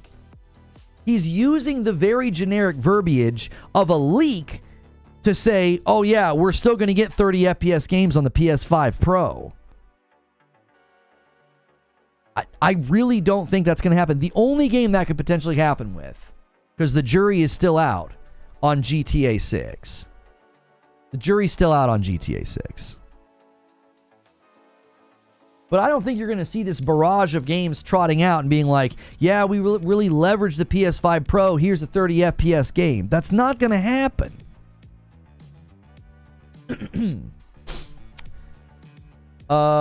Here's a super chat tip from Paulos. Says, people claim that the PS5 has no games, yet it has 2 exclusive Game of the Year contenders. It's ironic to say there are no good games with such strong titles. Yeah, the 2 frontrunners for Game of the Year, Final Fantasy VII Rebirth and Astro Bot, are PlayStation exclusives. But yeah, PlayStation didn't have any games this year.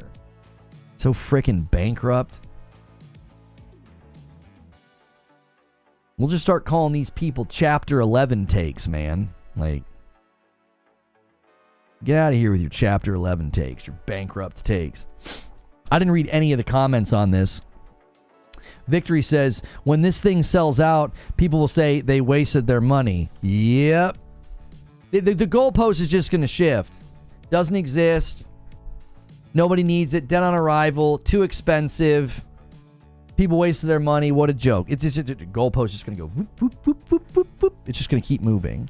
Because they're not arguing from a principled, truth, facts-based conviction. They're just like, this will get me attention, this will get me attention, this will get me attention, and this will get me attention.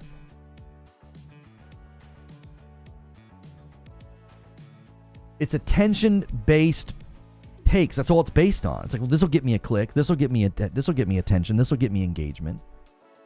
It's all engagement-driven. It's not driven by a convicted position. Like, I knew people weren't going to agree with me. I don't care. This is what I think. This is my position on it. I don't care if people agree with me or not. I'm not going to move with the tide of like, well, I have to move and I have to say this and got to shift goalpost here and then shift goalpost here. No. Why would you want to listen to anybody that does that? You're basically listening to an actor who's been given some pre-written script. Well, sales reports came out, guys. It's time to shift the goalposts. It's the same thing every time. It's like they're just reading from some pre-written script. Just a bunch of bad actors. Gaming's never been a cheap hobby. It hasn't. It's weird. It's weird hearing it from people who spend like large amounts of money on their PCs. It's like, I don't understand why this is such an issue all of a sudden. Some of these YouTubers sitting there being like, I can't believe they're charging this much money, as they have like a $5,000 PC in the camera shot with them, with the RGB spinning and glowing. It's just unbelievable that they think people will spend $700 on this. And it's like, what are you even talking about? Look at the money you've invested in your gaming hobby, and you think 700 is like a bridge too far all of a sudden? It's so weird. Like, zero self-awareness. I can't believe people would spend $700 on a gaming rig capable of 4K ray tracing 60 FPS gaming experiences, as I sit next to a PC that costs $3,000 that can sometimes do it.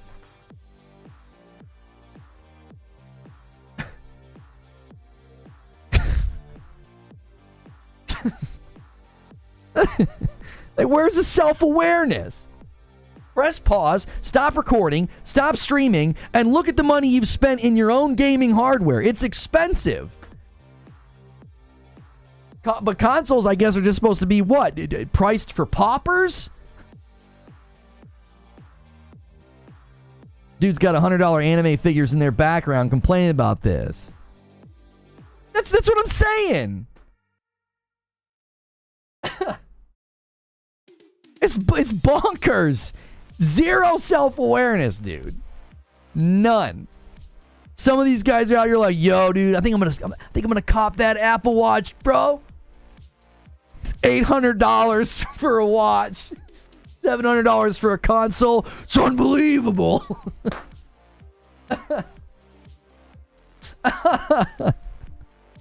Goodness. This guy says, I had a PC build on PC Part Picker for right at 680. If I have a budget closer to 800, now I need to update that list now. Will it be capable of 4K ray tracing 60 FPS gaming? 680? You know, it's funny to me. Like 6 months ago, there was this big hullabaloo about, like, I said something about rigs around this power threshold costing about $1,000. And I got a bunch of PC Master Race guys. They gave themselves wedgies, wet themselves, and then they went on rants about it. And they said, well, I could get a PC for, $800 or $900, and they were buying like used pieces of equipment. They were buying refurbs. They were like bargain shopping. And I'm like, that's not proving anything. You're going to be around $1,000 if you want to buy a decent gaming rig that's capable of like just modern expectations from a game. Like if you want to run something at like 1440 60 and you want to have the settings set to like maybe high, maybe ultra, you're going to spend around $1,000. People are like, oh, the audacity of this peasant speaking about the prices of PCs. And now all of a sudden we've got guys out here trying to claim they can build a rig for $700 or $800 capable of 4K ray tracing 60 FPS gaming. What the frick are we even talking about? It doesn't even make any sense. It's like just earlier this year, you guys were trying to bargain shop to get the price below $1,000 to get something like equal to like a Series X or a PS5, and now an even stronger system, and you're going to lower the price? What in the world? What universe are these people in? Like I said, that's my charge. That's my challenge. You PC Master Race, you got yourself a YouTube channel and a Twitter account, buy a $700 PC. You can't buy refurbs. You can't buy used. You gotta buy new. Because you could wait and buy a PS5 Pro used and get it cheaper. So you can't drive the cost down by going refurbed and used. Brand new. $700. I can't wait to see your side-by-side comparisons with the PS5 Pro performance. I can't wait to see it. Make the videos. Put your money where your mouth is. Build a rig for $700. And don't forget to include Windows and, all those other things that you have to get. And you don't have to buy a keyboard or a monitor. You don't. That's fine. Because I don't have to buy a TV every time I buy a console. So you don't have to buy, a monitor and a PC. I'm sorry, a monitor and a mouse and keyboard. You don't have to include those in the price. That's fine. Spend $700. It better have Wi-Fi 7. It better have the exact same amount of storage. It better have memory and CPU and a graphics card to get you at the level of the PS5 Pro. I can't wait to see it. Can't wait to see it. I look forward to those videos more than the ones that advertise me for free. It's going to be great. We should see a whole series of these videos, guys, right? We should see a whole series. It should be really easy, right? Yeah? There should be tons of videos by, mid-November. Should be easy, shouldn't it? Shouldn't it? Who runs a PC on Wi-Fi, really? Well, I mean, that's a peripheral piece in the PlayStation that's adding to the cost. If you're going to match it, then match it. If you're going to match it, then match it. Do it. There are peripherals in the PlayStation 5 Pro adding to the cost. They need to be present in your PC. You can't, because think about it. You might be in a scenario where maybe you want to use Wi-Fi. I don't know. I would never do that. Surely I wouldn't. Yeah, most people are going to hardwire their PC in, but do it. Pound for pound, part per part, match it. I want to see it. I want to see these side by sides. It'll be really easy. You have a wonderful game to do it with. Horizon Forbidden West. Perfectly ported to PC, and it runs really well. It's optimized really well. Let's see it. I can't wait. It's going to be great. Series X with 2 terabytes, only $100 cheaper. No increase in performance. Exactly. I should have responded to all these comments. It's for real gamers, not casuals. LOL. No, I don't like those dividing lines. At least throw in a stand. Right? Like, I think that the taking the stuff out of the box and raising the price is a bit much. In Europe, it's even more expensive. Okay, somebody help me with this. Didn't somebody say that both the Europe prices include taxes, so that's also a part of the issue? Did I miss a super chat? I did. Rabbit with a $10 super chat. Sorry, Rabbit. If a game can only be played on the PlayStation and not on PC, then it's an exclusive. Third or first party doesn't matter. That argument needs to be taken out back to stare at the flowers. Yeah, I don't get why people keep trying to trot out this idea that, like, PlayStation didn't have any games. I guess I was just having a fever dream when I played, you know, Stellar Blade and Rise of the Ronin and all the people who played Final Fantasy VII Rebirth and all the people who played Astro Bot. We were all just, like, dreaming. Like, we didn't... I guess those games don't exist. They're not real. We don't add sales tax on. The RRP includes tax.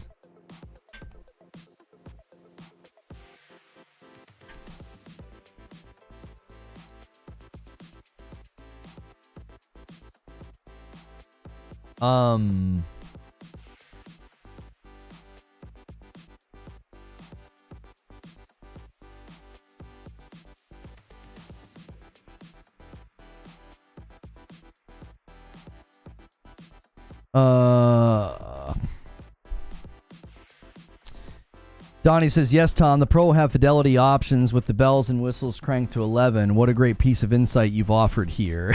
You're going to get blocked. Dave says, seems like Sony doesn't want to take a loss on the console. Wonder if that will be the norm moving forward. The yen has hurt them a lot on production cost.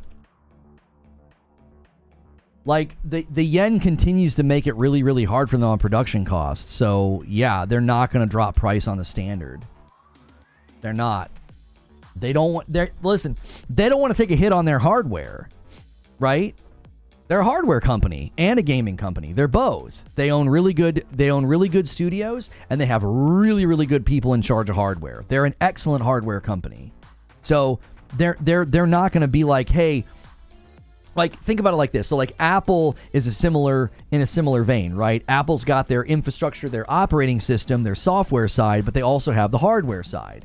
And their hardware has become a premium piece of hardware in the market. PlayStation has now done that. PlayStation has said, we are the premium console in the market. Our hardware's great. Our engineers are smart. We have really good relationships with developers.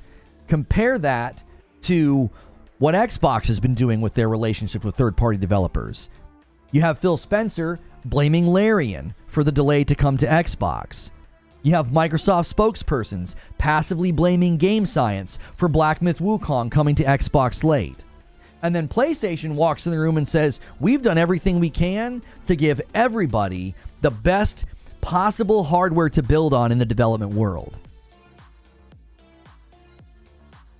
Like, that's the difference. So this idea that, like, oh man, PlayStation is charging too much, it's like they've done everything they can to deliver premium hardware that not only appeals to the consumer because of what it can do, but also appeals to the developers as well. Kitchen Simulator sounds more fun than Concord. Brett Williams says, anybody arguing at Sony's overcharging by saying falsely that they can build a $700 PC with the same specs is disproving their own point. That means it's worth $700, so Sony is charging exactly what it's worth. Exactly. Love the own goals.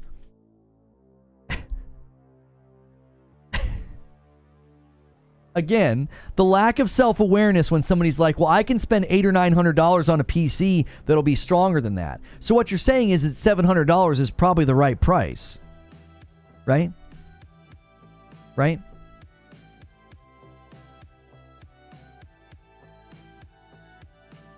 It's interesting that you're going to really struggle. This is such an interesting observation that Brett has made. You're going to struggle to go into the PC market and build something that can do this for $700. You're going to have to spend more, right? You're going to get closer to $900 to $1,000, maybe. Even then, I think you're going to have a hard time, given that you're going to have to get a lot of these items probably at a sale. You're going to have to, like, wait and really be selective and frugal. So what you're arguing then is that this thing actually is appropriately priced. Like, the more you argue that you can build a PC for $800 or $900 and it's better or stronger or $1,000 or whatever, you're basically arguing that this thing is appropriately priced. The more they argue, the more they prove it. It's like, what are you talking about? If you right now can go into the PC market and spend exactly $700 and build a rig that is exactly equal to the PS5 Pro in power, then you just proved that it's appropriately priced. And the irony is, you can't do it. You can't go into the PC market and spend $700 and build something that is this strong. You can't do it, which actually makes it interesting then that if you argue that, you're inadvertently arguing that this thing is a steal.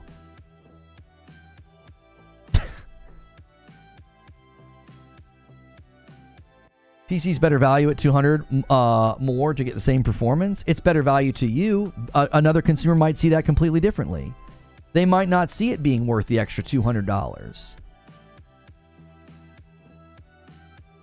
Like, somebody might literally look at that and agree with you and say, it's worth the extra $200. I'm going to spend $900 and get a PC. I think PC has more value. That's totally fine if that's the way you view it. But there's plenty of consumers that will not agree with you. They'll be like, no, 700 is fantastic. It's plug and play. Boop, boop, one button, I'm in. I don't got to do any of this other stuff. I don't got to have, different cables and different this or that. And yes, they're incorrect. I understand that PC gaming is not that complicated. I understand that. But the consumers don't think that way.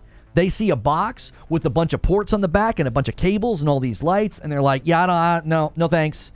Look at what a console looks like. A console literally looks like just like this smooth device with one button. Cable to the TV, power cable, Ethernet, or Wi-Fi. Press the power button and you're done. That's it. People love simplicity. Look at what most technology aims to do. Convenient, easy to use, not complicated. When Apple removed the button I remember thinking, oh, a touchscreen only phone with no buttons, that's crazy. What do? They made it easier to use, super intuitive. That's what people respond to. People respond to something that is simplistic and really easy to use. That's where the consumer tends to go. They tend to take the path of least resistance. So they're going to walk into Best Buy and they're going to see a PlayStation 5 Pro for $700, and they're going to see gaming rigs most at $800 and above. I don't even know if Best Buy has rigs below $800. Most of the times the rigs in Best Buy when I've been there have been around $1,000 to $1,500. So they're looking at something that's cheaper, that's offering performance at a level that even those rigs that Best Buy sells probably won't be able to get. I don't think I've ever seen a PC in Best Buy that I'm like, oh yeah, that's a great deal. $1,000, that thing could certainly do 4K 60 FPS ray tracing all at the same time. You're usually buying something that's a reasonable rig that can get a good experience, but it's not going to be some monster. A 6-spot from Belfagor. In the EU, 19% is included, so without tax, the Pro would be about €650.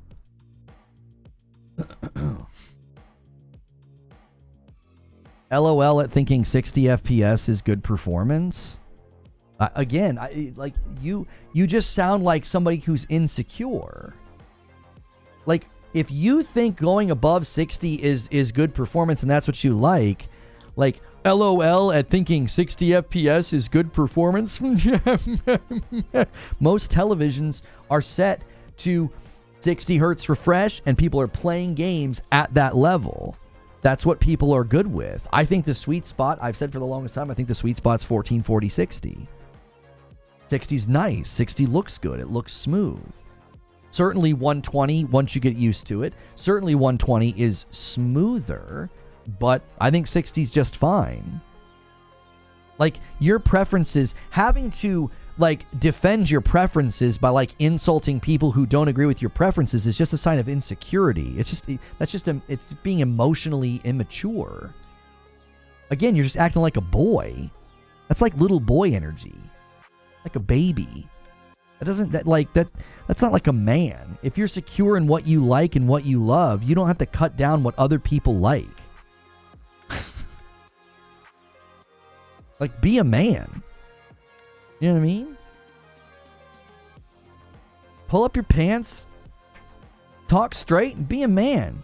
Quit with all this boyish behavior. It's embarrassing. I trust my eyes. 100 FPS is where it's at. That's fine. That's fine. But like, I don't understand how people can tolerate 30 FPS, but you know what I always tell them? I always tell them that I'm jealous of them. I am. I've never once insulted people who are like totally fine with 30 FPS. You know what I always say? Brother, I'm jealous. I can't do it. I can't go back. I literally stopped playing the latest Zelda because I just couldn't take it. I'm jealous of them. I never once feel like, yeah, LOL at these idiots who like 30 FPS. Like, I don't care. I'm genuinely jealous. It's like, brother, I wish I could play games at 30.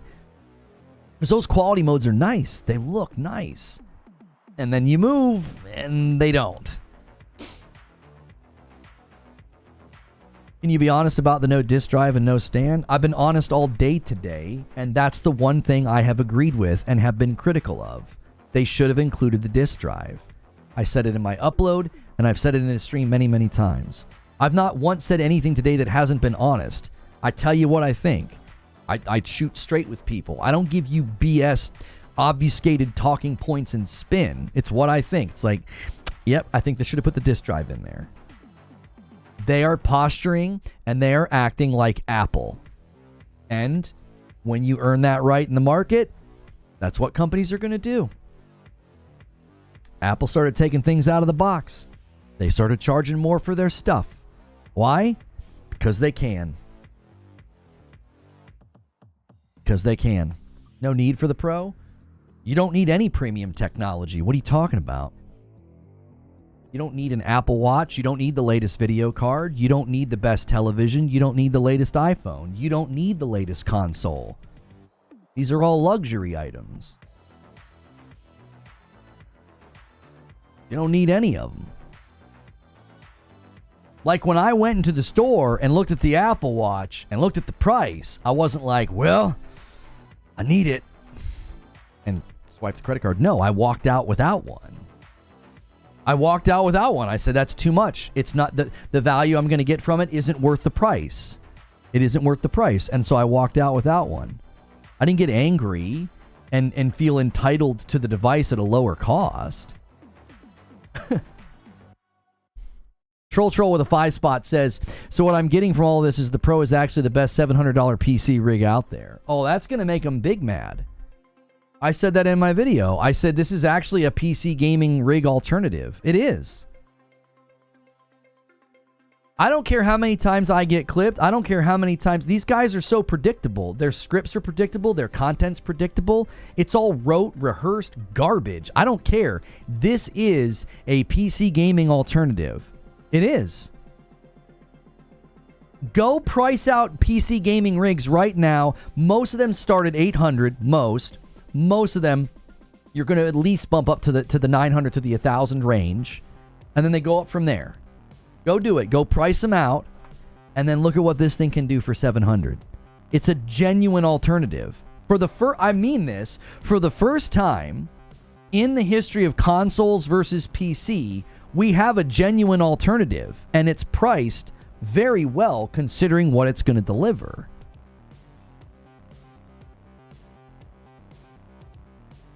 I think the conversation is going to be relevant when Nintendo says their new console is 600. Oh, I don't think they're going to do that. That's no. Mm-mm. I feel like the Switch 2 is going to land in the 400 to 500 range, not 600. Vote Naturalized with a $5 super chat tip says, I mean, it would make sense $700 with a disc drive, DualSense version 2 controller with enhanced battery and a vertical stand. Yeah, I thought we were going to get an updated DualSense. That was one disappointment I had. I don't care about the disc drive. That's like my own personal preference as a consumer. So like I don't care. But My one disappointment was I thought we were going to get an updated DualSense. I did. I'm not going to, like, you know, storm the castle and be like, ugh! But that was a disappointment.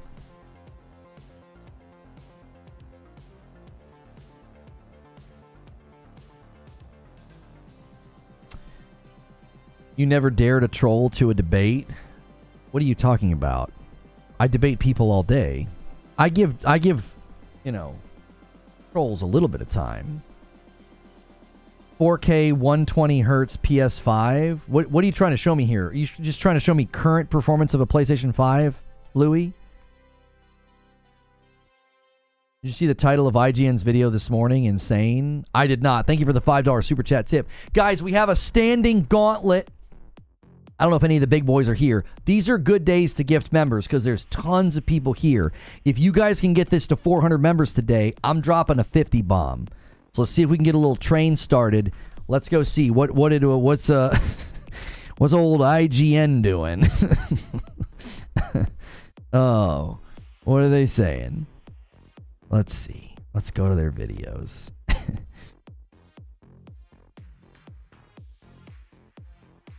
PS5 Pro, a new expensive way to play PS4 games. Yeah. They're so... The thing I like about that is I say good. Good. Just speedrun your irrelevancy. Just do it. Speedrun. Just keep going.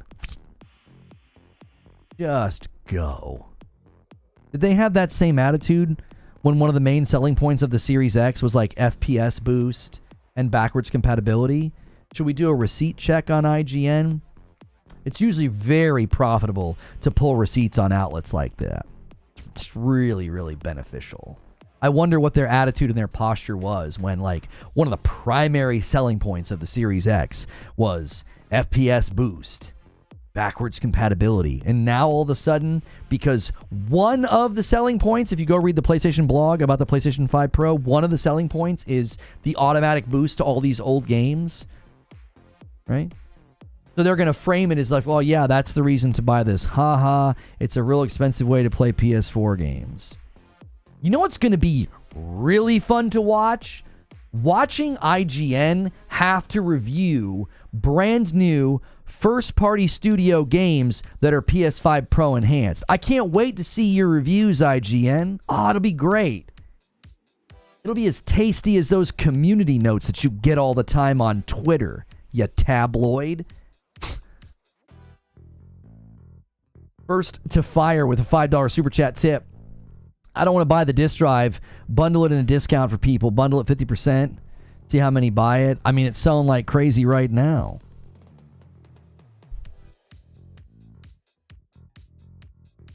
Stock market open with lukewarm reactions. Yeah, I think that is that's expected. I wouldn't expect the stock to get a bump until Tokyo Game Show. Yeah. They're down like what, 31 cents. So I would expect that to actually bump during Tokyo Game Show, not after that video. It wasn't received well. Video wasn't received well. It doesn't have a good like ratio. I think the video could have done a better job. I actually agree with that. Digital Foundry has been kind of critical of the video. What's his name? Robinson from VGC. He thought it could have been better, and I actually agree with them. I didn't think the video was very good. Like, it spoke to me, but I don't think it positioned things in a way for, like, the general audience. So, I do think that the video is actually probably part of the reason that you're seeing that dip. Well, it wasn't the greatest video. I thought Cerny did a good job, but I thought the structure of it was, you know, first of all, you wasted a little too much time showing off, like, PS5 stuff. Like, I saw somebody saying, like, you guys are coming out to talk about the PlayStation 5 Pro, and you're showing off PlayStation 4 games like Ghost of Tsushima. And it's like, I actually think that's a valid criticism. It's like, you guys spent an awful lot of time talking about the PS5, and you used a PS4 game to do that? It was just kind of like, what? I think it should have been structured in a way where it should have been like a tag team state of play, so they could have shown something new, you know? This is how they're playing it. They made this video, and then I think they're going to come out swinging at Tokyo Game Show. That's what I think they're going to do. Their approach to saying less and showing less, it says it has worked for them pretty well up to now. I don't think it worked for that video. I think that video was weak. It's got a ton of views, and the like ratio is not very good. That's never good for you. You never want the public to be responding that way. Apple stock went down a couple of points too. It's probably not helping. All the tech sectors are probably not doing great right now because inflation and the yen, and they're having to raise prices on things. Tesla's down. Sony's down. Sony's actually only down 14 cents now. It started out this morning up, down, and now it's going back up again. So,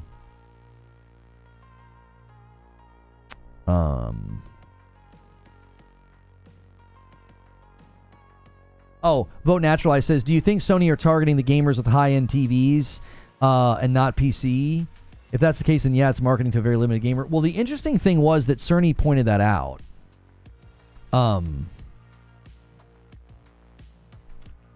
He pointed out how many of their users have like high-end television. Yeah.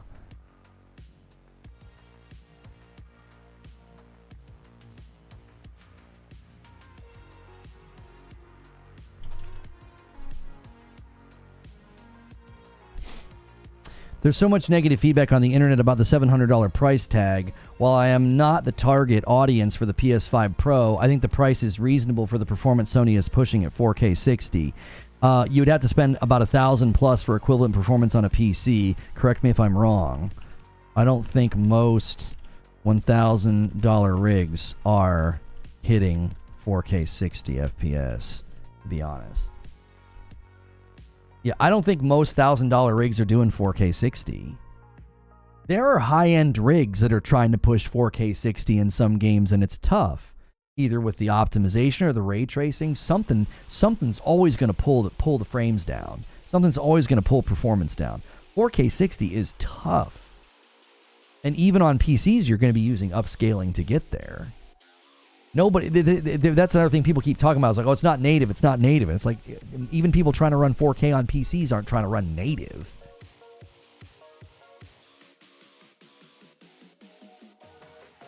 Somebody says, how long do you think it will be before PlayStation releases a statement saying, after listening to our customers, we're lowering the price? Maybe it'll happen. And then Tom says, don't think they will. No.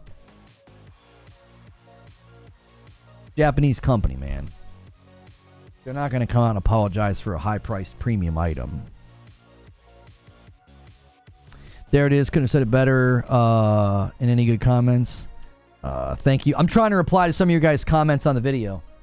Do me a favor. Let's try to hit 500 likes as well. There's still a bunch of people here, guys. Thanks for a huge day on the channel. I should have replied to these comments earlier. Mile High says, I think the biggest takeaway is that you can still buy the base model, $450 at a local Walmart. That option still exists.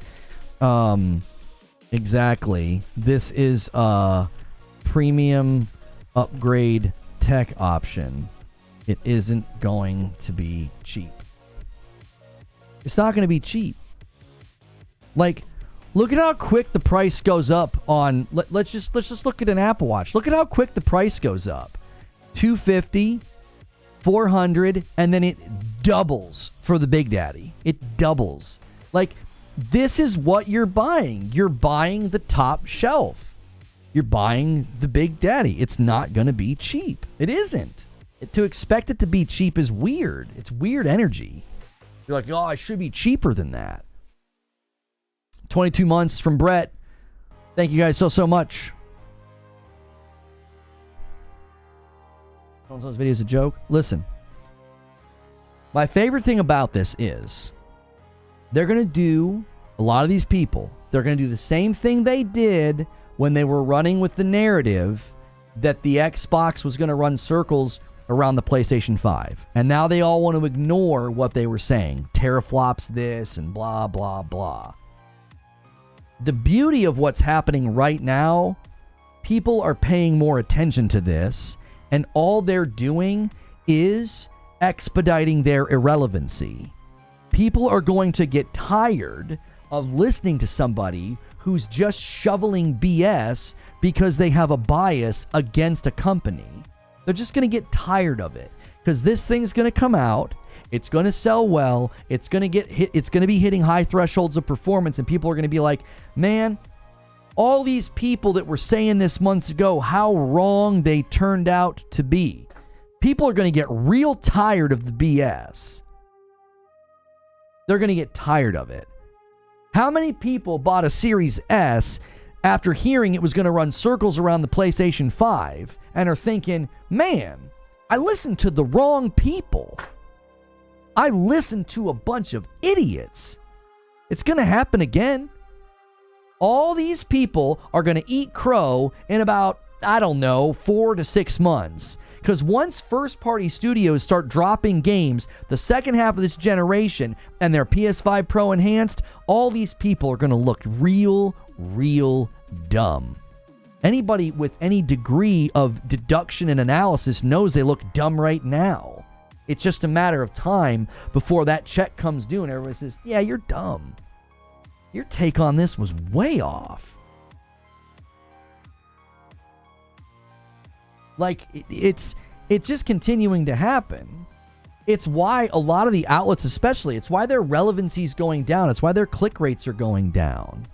Because there's more of a desire to be... There's more of a desire for attention than there is for accuracy. It's like, instead of going for accuracy and actually reporting on the facts, it's like, well, we have to come up with a negative spin bias because that'll drive click rate. They're more focused on the click rate, and it's like, that runs out of gas. It's always going to run out of gas. The YouTubers that are taking this route, they're going to learn a real valuable lesson in about a year when people start to realize, you're full of crap, man. You're just like these gaming outlets that have been full of crap for years. You're doing the same thing they're doing. There's no conviction, there's no truth, there's no principles, there's no integrity. It's just chasing the click rate. It always runs out of gas. You have to have something that's more enduring than that.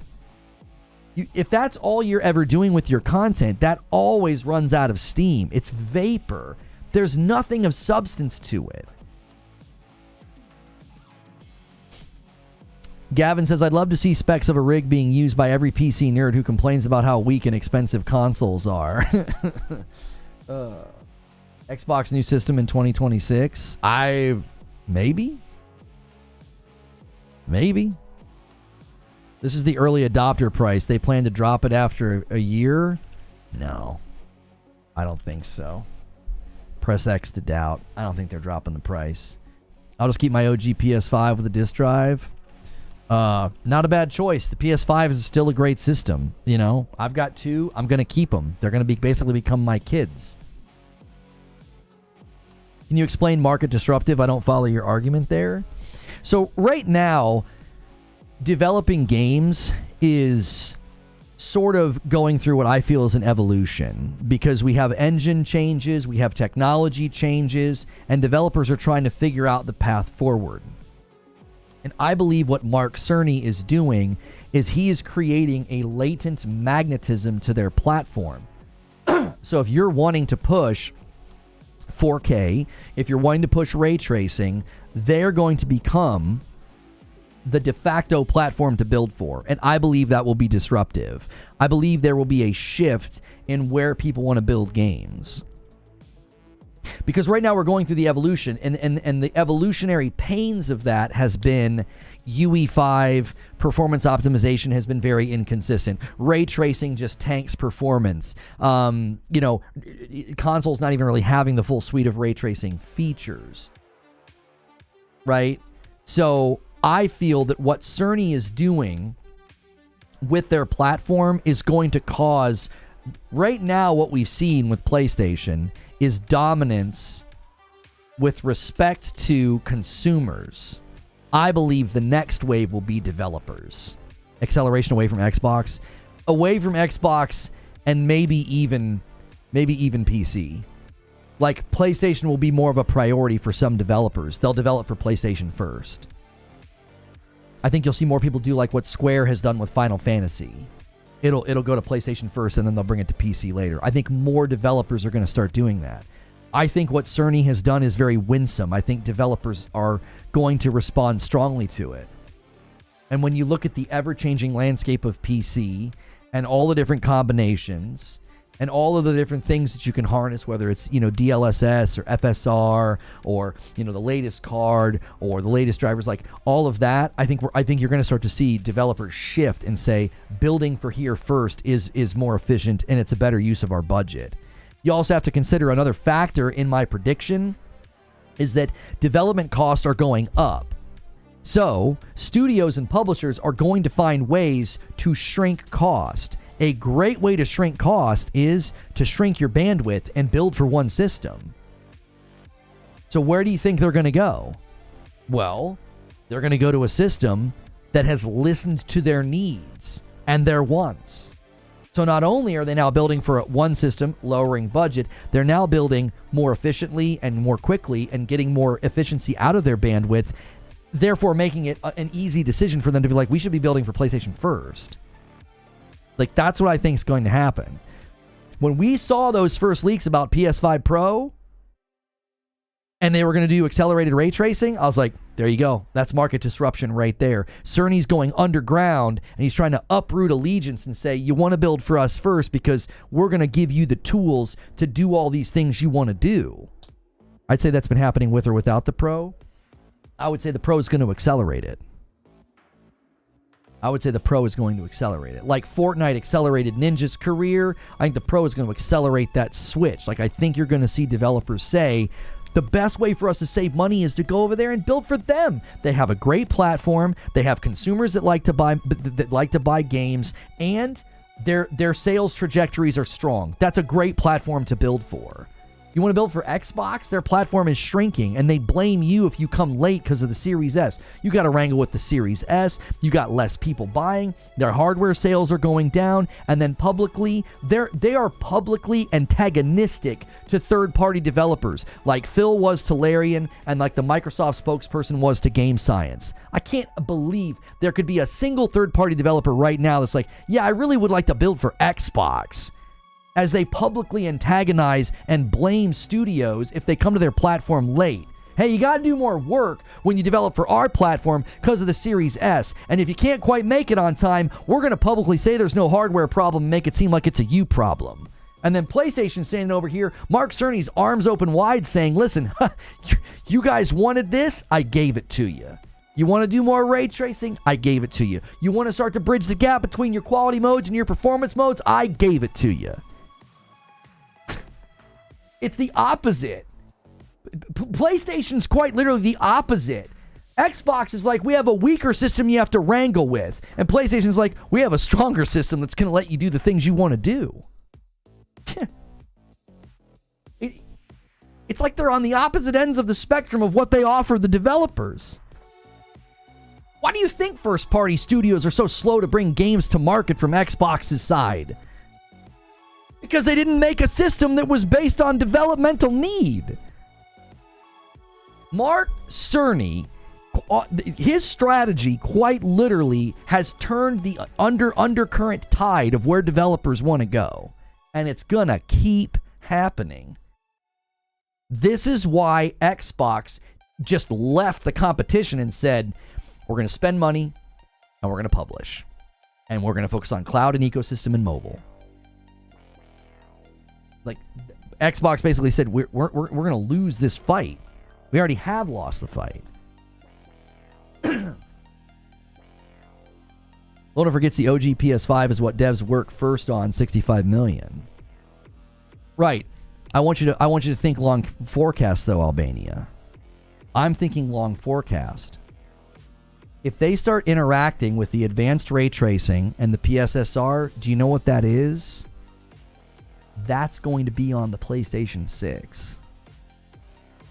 So when you invest in that technology and you invest in that Sony relationship, you're investing in a platform that will serve the next game that you build, and the next, and the next, and the next. Cerny has built cartilage between the generations that has never existed before.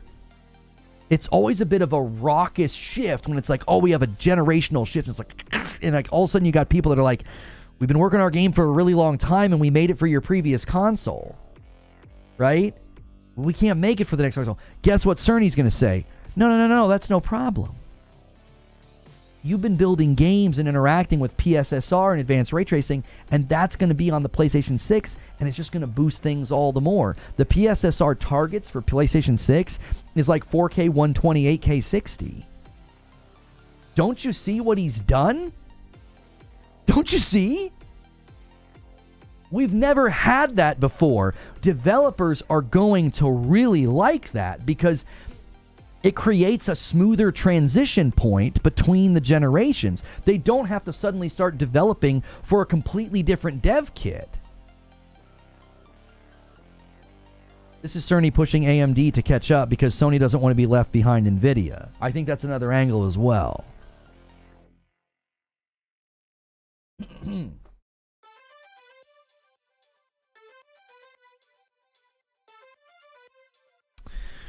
I love my PS5, but I'm going to have to wait. I have the disc version and a good 2 terabyte drive upgrade already. I'll just wait. I think that's a good choice. I would wait. PSSR will be on PlayStation 6 100%. Mm-hmm. Yeah, that was in the one leak.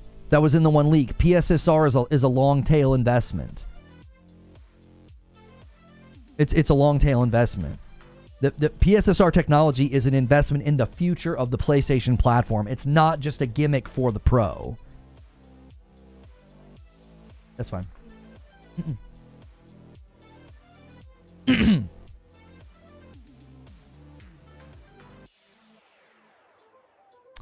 Jez retweeting IGN. Love this. The PS5 Pro price point is somehow also Xbox's fault. An analyst says lack of competition made the 700 PS5 Pro an easier decision. That's not Xbox's fault. That's called market analysis, Jez. That's just somebody analyzing the market. You could say the same thing about Apple. You could say Apple not really having direct competition, it makes their price points just an easy choice. That's just market analysis. That's not anybody. Nobody's blaming Xbox. Yep, it's Xbox's fault. No, it's market analysis. There's no hardware competitor. What do you think they're going to do? That's just basic market analysis. There's no mid-gen hardware refresh. PlayStation's going to have the only game in town. They can charge the 700, no disk drive, and they can basically just say, suck it up, Cupcake. If you want it, we're the only ones that got it. Supply and demand, right? If you're the only one in town with the supply, you can charge more. Take a basic economics class. That this is a principle of business, is that if you're the one that gets there first, or you're the only one that has it, you can charge more. And you would be stupid not to. All these people that clutch their pearls and get virtuistic about greed, if they were running their own business and they had that kind of market advantage, they would do the same thing. It's a sound business principle. You want to tell your employees, we're not going to charge too much. We don't want to make too much profit.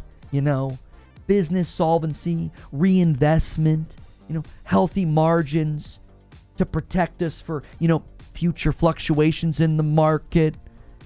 We're not going to do that. No, you wouldn't. If you were the one that got there first and had the thing and everybody wanted it, you would charge as much as you think that you could get away with. Because when you do that, scale it down to a small business, right? And let's say you have 5 employees. If you do that, you can give them raises. You can give them bonuses. You can invest in nicer office space, right? You could basically make the company stronger. Because if they're paid better, if they feel better, if you're reinvesting in maybe better technology, maybe better tools and equipment for them to use, suddenly their jobs are more efficient. Suddenly they're quicker on turnaround time, and you're reinvesting in the business. You can do that when you think in the realm of make as much profit as possible. Everyone wants to think like that making as much profit as possible is this Scrooge McDuck situation where some like boogeyman greedy CEO is like, yeah, I made more money. And then he goes and dives into his money. He is certainly motivated by that, but it's also motivated by business solvency and reinvestment. And the more you do that, the more you can weather really bad situations that happen. Like, I don't know, shutting down a game and refunding everybody. You can weather those storms if you've been maximizing profit every turn and every possibility available to you. If you're like, but we don't want to upset the frugal and the penny pinchers, well, then you're going to have less money. You're going to have less money for reinvestment. These are just basic business principles. And the rage-baiting, anti-corporation, us versus them people, they're basically just taking advantage of people's ignorance. Yeah, or a global pandemic happens. See, nobody realizes that you railing against companies trying to maximize profit, if they did things the way that you think they should, they wouldn't be able to weather things like that. And you know what would happen? Layoffs, studio foreclosures, bankruptcy, and scandal. Like, they would be just shutting things down, and you'd be getting less product. You'd be getting less quality product as well, because then they couldn't grow the studios. They couldn't hire more people. They couldn't invest in new technology or research and development that yields you better stuff. It's not us versus them. It never has been. It never has been. It's just a false narrative pushed by rage baiters. They just know that you're going to be upset because times are tough. And you can't afford all the things that you want. And they're pushing that emotional button, and they're making money off of it. They're making money off that. Like, yeah, everybody's angry and upset, and times are tough, and inflation sucks. So I'm going to take advantage of these people's emotional state. I'm going to pour gas on the fire of their anger. And it's just pointless. Testing the waters for the PS6? I mean, certainly. Certainly. With inflation, PlayStation 6 is going to be like $1,000. Everything's just going to keep getting more expensive. You think in 2029, that's when I think the PlayStation 6 is coming, by the way. You think in 2029 that we're going to be buying this thing for $700? The PlayStation 6 is going to be probably like $1,000. It's going to be $1,000. That's what I think. It ain't going to be cheap. It's not going to be lower than the Pro. Believe that. It's not going to be cheaper than the Pro.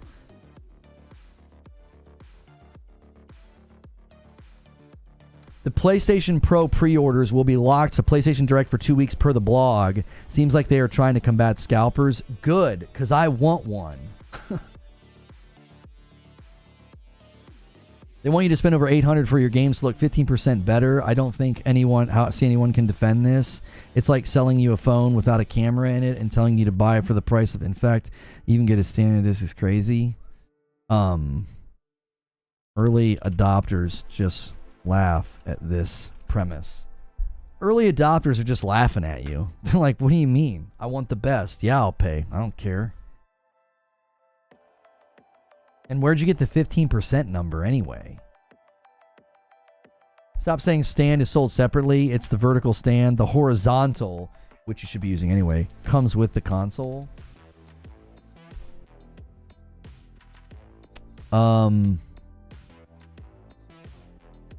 What time is it? Okay. $800 more for 15% increase is PC gaming in a nutshell. Then that's the issue. PS5 Pro is the gatekeeper for the PS6 price. I don't understand your statement. What do you mean? A 4090 costs twice a 4080 and is 30% better. Guess what? Lots of people bought the 4090. It's not about value for some people. Like I said, early adopters just laugh at that premise.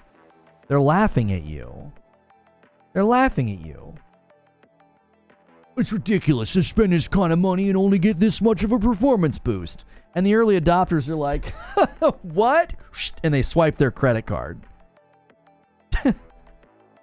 It's like some of these people have never interacted with people who buy premium technology. It's like they've never done it. That's ridiculous. Who's going to buy the latest iPhone? They're like, me? Who's going to buy that really expensive TV? I just did.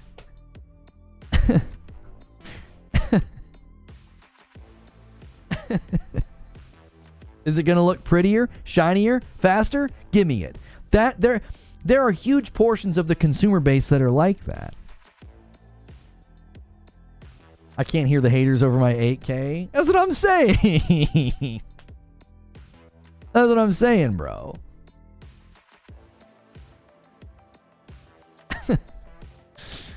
They don't care.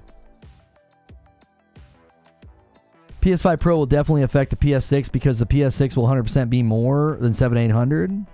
It's also, you also have to account for inflation, homie. The price of technology everywhere has gone up the last 4 years. That's probably going to continue. So in 2028, if let's say the PS6 lands in 2028 or 2029, it's probably going to be $1,000. It will. And your gas will be more expensive, and bread and milk will be more expensive too. iPhones will be more expensive. Video cards will be more expensive. PlayStation's apparently the only tech company that's not allowed to charge more for their stuff. Like, I just... They increased their DualSense controllers by $5. I was like, oh no. Be still my beating heart.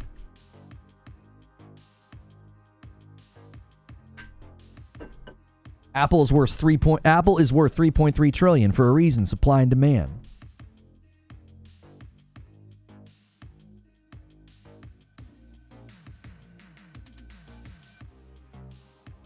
Inflation may go down, but prices do not. I don't know if inflation in tech's going to go down anytime soon. I just don't. Production costs and raw material costs, I don't know. It doesn't seem like that's going to slow down anytime soon. It doesn't. All right, I'm going to give you guys 15 minutes to scramble. We are going to go to the writer's room in 15 minutes. Now is a great time to scramble because the viewership is kind of settled and most of these people are very loyal to the channel. So gifting members now is a great time to do it. I've thrown down a gauntlet. We don't have to hit it. We're on pace to hit the goal for the week. We are on pace. We got 2 days left in the week. But if this hits 400 today, I was going to drop a 50 bomb. So we could add 150 brand new people right now. If you guys scramble and work together, I'll do it. And then I'm going to go ahead and get the writer's room ready, and we can keep chilling for about 15 minutes. We can also, let's run Q&A. Let's show people what Q&A looks like. If you guys want to submit a question, you need to be a member. That's another great reason to gift a member. Get more people in the fold. Let them experience Q&A. You can submit a question to be featured on the video right now with exclamation point question, and then type your question.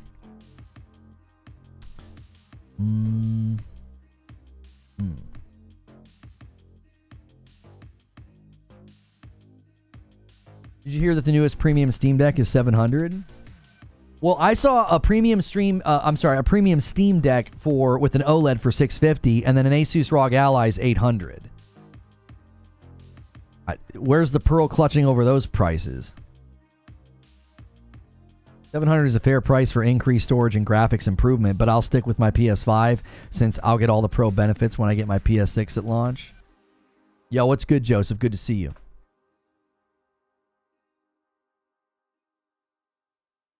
And DK Beggar wants to start it off with a single gifted. Guys, many hands make light work. Single gifted trains sometimes lead to really, really big trains. Keep those gifteds coming.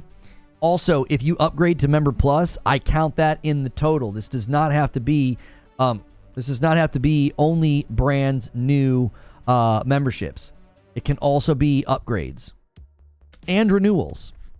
When you renew your Member Plus and your VIP, we count that as well.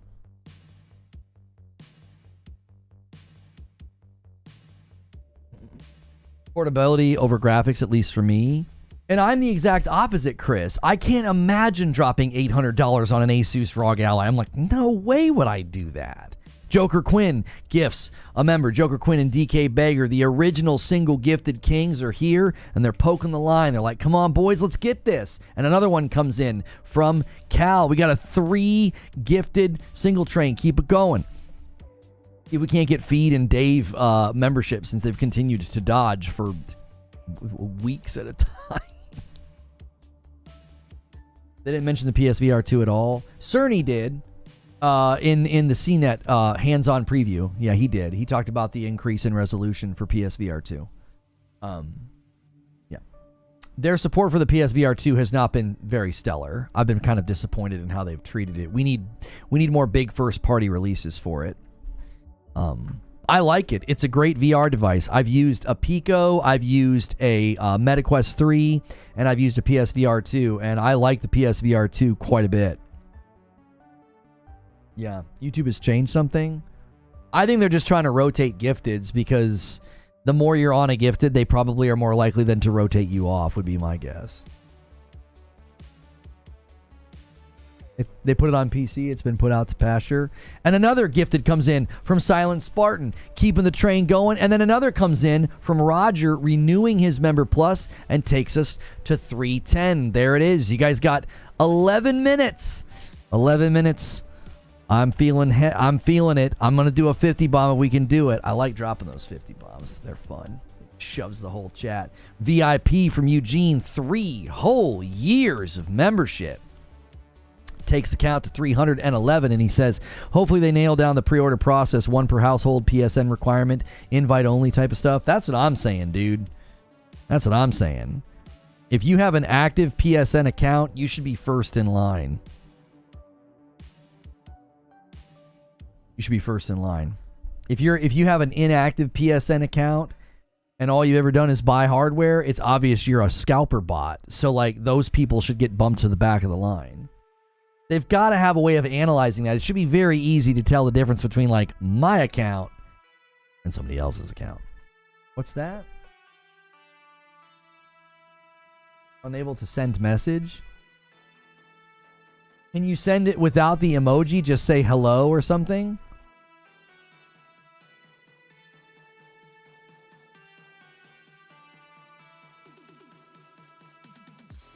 Be checking my email for an invite. That's what I'm saying, dude.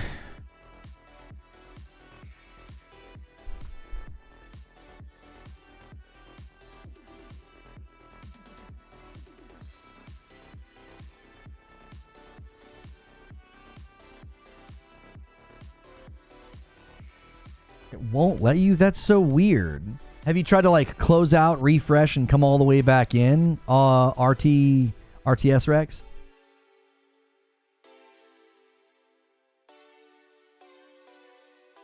So if someone's been waiting on the Pro, they should have to wait because they don't have a PSN yet. I don't know about that. I mean, that's obviously a fair point. There could be a lot of people who have never purchased before. But again, if you misspelled question, Raphael, try again. Yeah, I mean, that is fair pushback. If you don't have a PSN, they've had a lot of people buy the PlayStation 5 who didn't even have a PlayStation 4, so they might not have an active PSN. I just think day one, no, I stand by what I said. I think day one when you open pre-orders, I think your existing customers do take precedence. I do. If I have an active PSN and you can see that I've not just bought hardware but bought games and I've been playing games recently versus somebody who has a PSN that doesn't do, like, even if it's an older PSN, right? If it doesn't have anything, if they're not active, if they're not buying games or playing games, and they're clearly just only ever buying hardware, that's a scalper. They should be able to spot a scalper a mile away. You cannot. You've been trying for a couple of days? So weird. Has anybody else not been able to send their renewal message? Guys, hit the $ at the bottom of the chat and see if you have a renewal message to celebrate, because RTS Rex can't send theirs. You guys have 8 minutes to scramble. You're going to need one of the big boys to save your bacon today. If we hit 400 members, I'm dropping a 50 bomb. And we need 6 more likes as well to hit 500 likes. But RTS Rex can't submit their celebration for whatever. Tremolo says, I'm that guy. I've been waiting on the Pro. It makes sense for priority, but I have money in hand and I'm ready. I feel like that consumer should also have a fair chance at access. I just think I'm just talking purely day one. Bayonetta just celebrated their Member Plus. That bumps the line.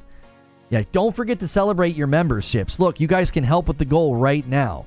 That bumped us to 13. Brian M says celebrating. Brian M, I can't count yours. It needs to say member plus. So if you're celebrating your membership and you're still on standard membership at $5, bump up to the $6 one at member plus, and then you can help with the goal every single month when you renew like that. First wave PS5 pre-orders through Sony Direct were invite only for specific customers. Really? Well, I would hope that they can see I've purchased 2 PlayStation 5s, a Portal, a DualSense Edge, and a PSVR 2. I would hope that would put me at the front. like, hey man, I buy your stuff, you know?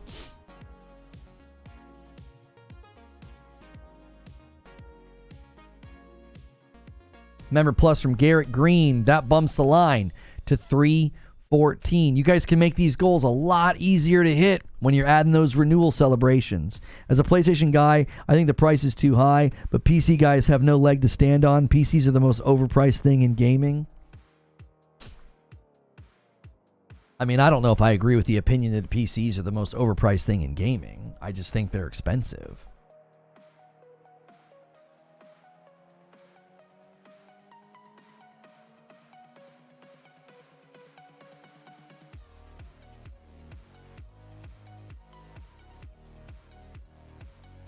All right, first question.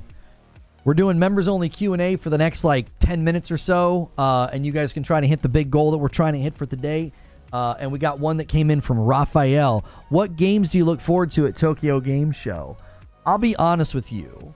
The one that I'm really hoping shows up, and I know I might be hurting myself by wanting this, I really want them to announce Ghost of Tsushima 2. I want it to be a release next year, and I want it to be PS5 Pro enhanced. That's what I want. Outside of that, I just don't know. PlayStation's been super quiet, and we already know what Xbox is bringing, which I think Indiana Jones looks fine. I have no interest in Avowed because it's 30 FPS on console. Stalker 2, we're hearing good things about, so I'm looking forward to that. But again, we've already seen a lot of that. So as far as something that I haven't heard about or haven't seen, Phantom Blade Zero. There's another member plus from Banshee. Oh my, I'm a moron. There it is. 315. Keep moving the line. Let's get some 5 bombs going. We can hit this, and it'll make it a lot easier on you guys on Thursday and Friday. If you guys don't know, every Friday night we do a members only stream with my wife, and you guys can turn it into community game night. You can also force her to play certain games. We had her playing through Destiny, and this last week we made her play Astrobot. It was hilarious. We had a lot of fun. Again with the Tsushima begging, please, PlayStation, I need it. I know, dude. Next year's massive year for gaming. Let's get some PlayStation exclusives in the mix. I feel like they're going to drop 2 big first-party games next year. I feel like they're going to space them out. I do. They're going to space them out. I don't think they're going to go full barrage and be like, yep, here's everything in 1 year. We might get 3. Maybe. Raphael gifts a member and bumps the line to 316. Thank you so much, Raphael. Tsushima beggar. I will gladly wear that moniker, Tsushima 2 beggar. I will. I want it so bad, dude. I love the first game so much. Spider-Man 3. Little too early for Spider-Man 3. I think what we could get next year is 2 first-party games and then Spider-Man 2 DLC. Now, we might get Spider-Man 2 DLC this year to coincide with the November release of the PS5 Pro. I think they've been holding the Spider-Man 2 DLC under their hat. I think they have been. So, another question coming in from Patrick says, what on earth is Bend working on? They're working on something that will incorporate the open world systems of Days Gone. I believe it's a multiplayer game. I believe. So, but that's all we know right now. I don't know. I wish they would have gotten a green light on Days Gone 2. But Days Gone 1 didn't do very good when it first came out because it was pretty buggy. It came to market too fast.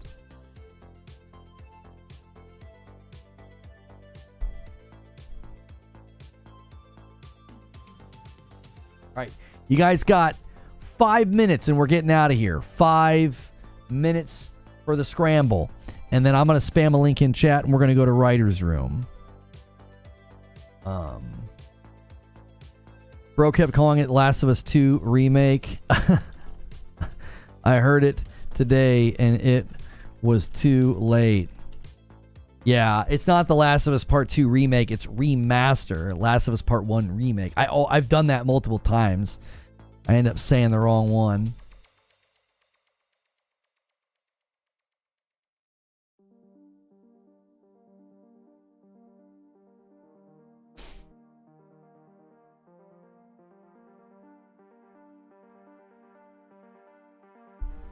What about the Wolverine game? I mean, I could see Tsushima being a game earlier in the year and Wolvie being later in the year, and then maybe DLC for something. I don't know what they would do DLC for. Yeah, I don't know. I feel like they're going to bide their time, though.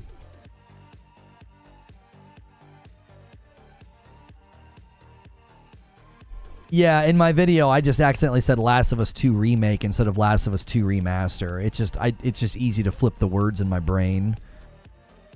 I think I even wrote it incorrectly in my script. I was just trying to write really quickly so I could get the script done, so I could get the video recorded, and then go to soccer practice. Oh yeah, Death Stranding 2. Death Stranding 2 is next year, isn't it? Yeah. But that's not a first-party studio, so that could be... I feel like a lot of the times when they do their when they try to have first-party cadence, they try to do 2 first-party games, and then they try to have like a good second-party game, or like a partner game like that, like something from Square or something from Kojima. Yeah.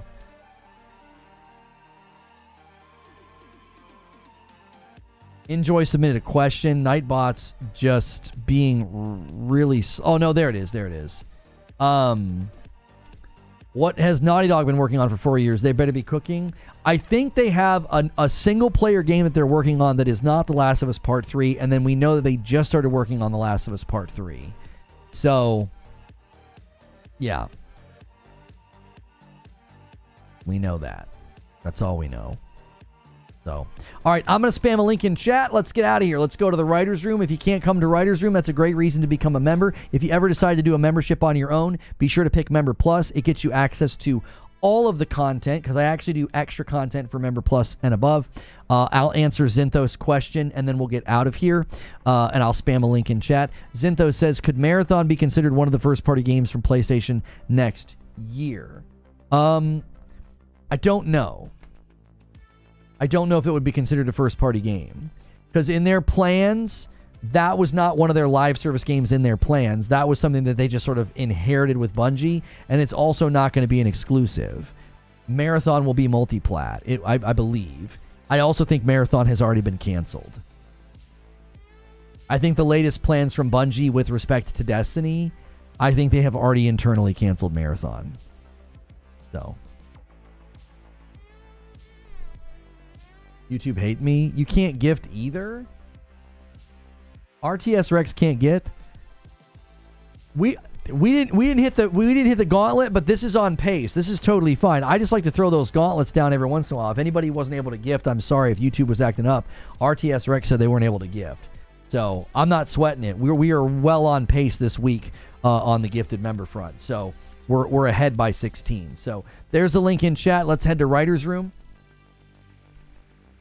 Thanks so much for being a member to the channel. You may have gotten a gifted member this week. We have added 316 people. Now, some of those are renewals. Some of those are gifteds. And then I obviously gift every 25. So I've gifted well over 60 members already. Do me a favor. Double check that you're on Member Plus or VIP. If you're at that standard level of membership, you don't count in the goal when you renew. So bump up to Member Plus or bump up to VIP. Member Plus is only $1 more, and we're working on a big milestone. We're trying to get to 600, and we've continued to move. I think we're at like 540 something now, so keep doing that. I'm going to end the previous stream where we were talking about the PS5 Pro reaction and the price debate, and it obviously got saucy and spicy and ranty, but it was fun, and I'm sure I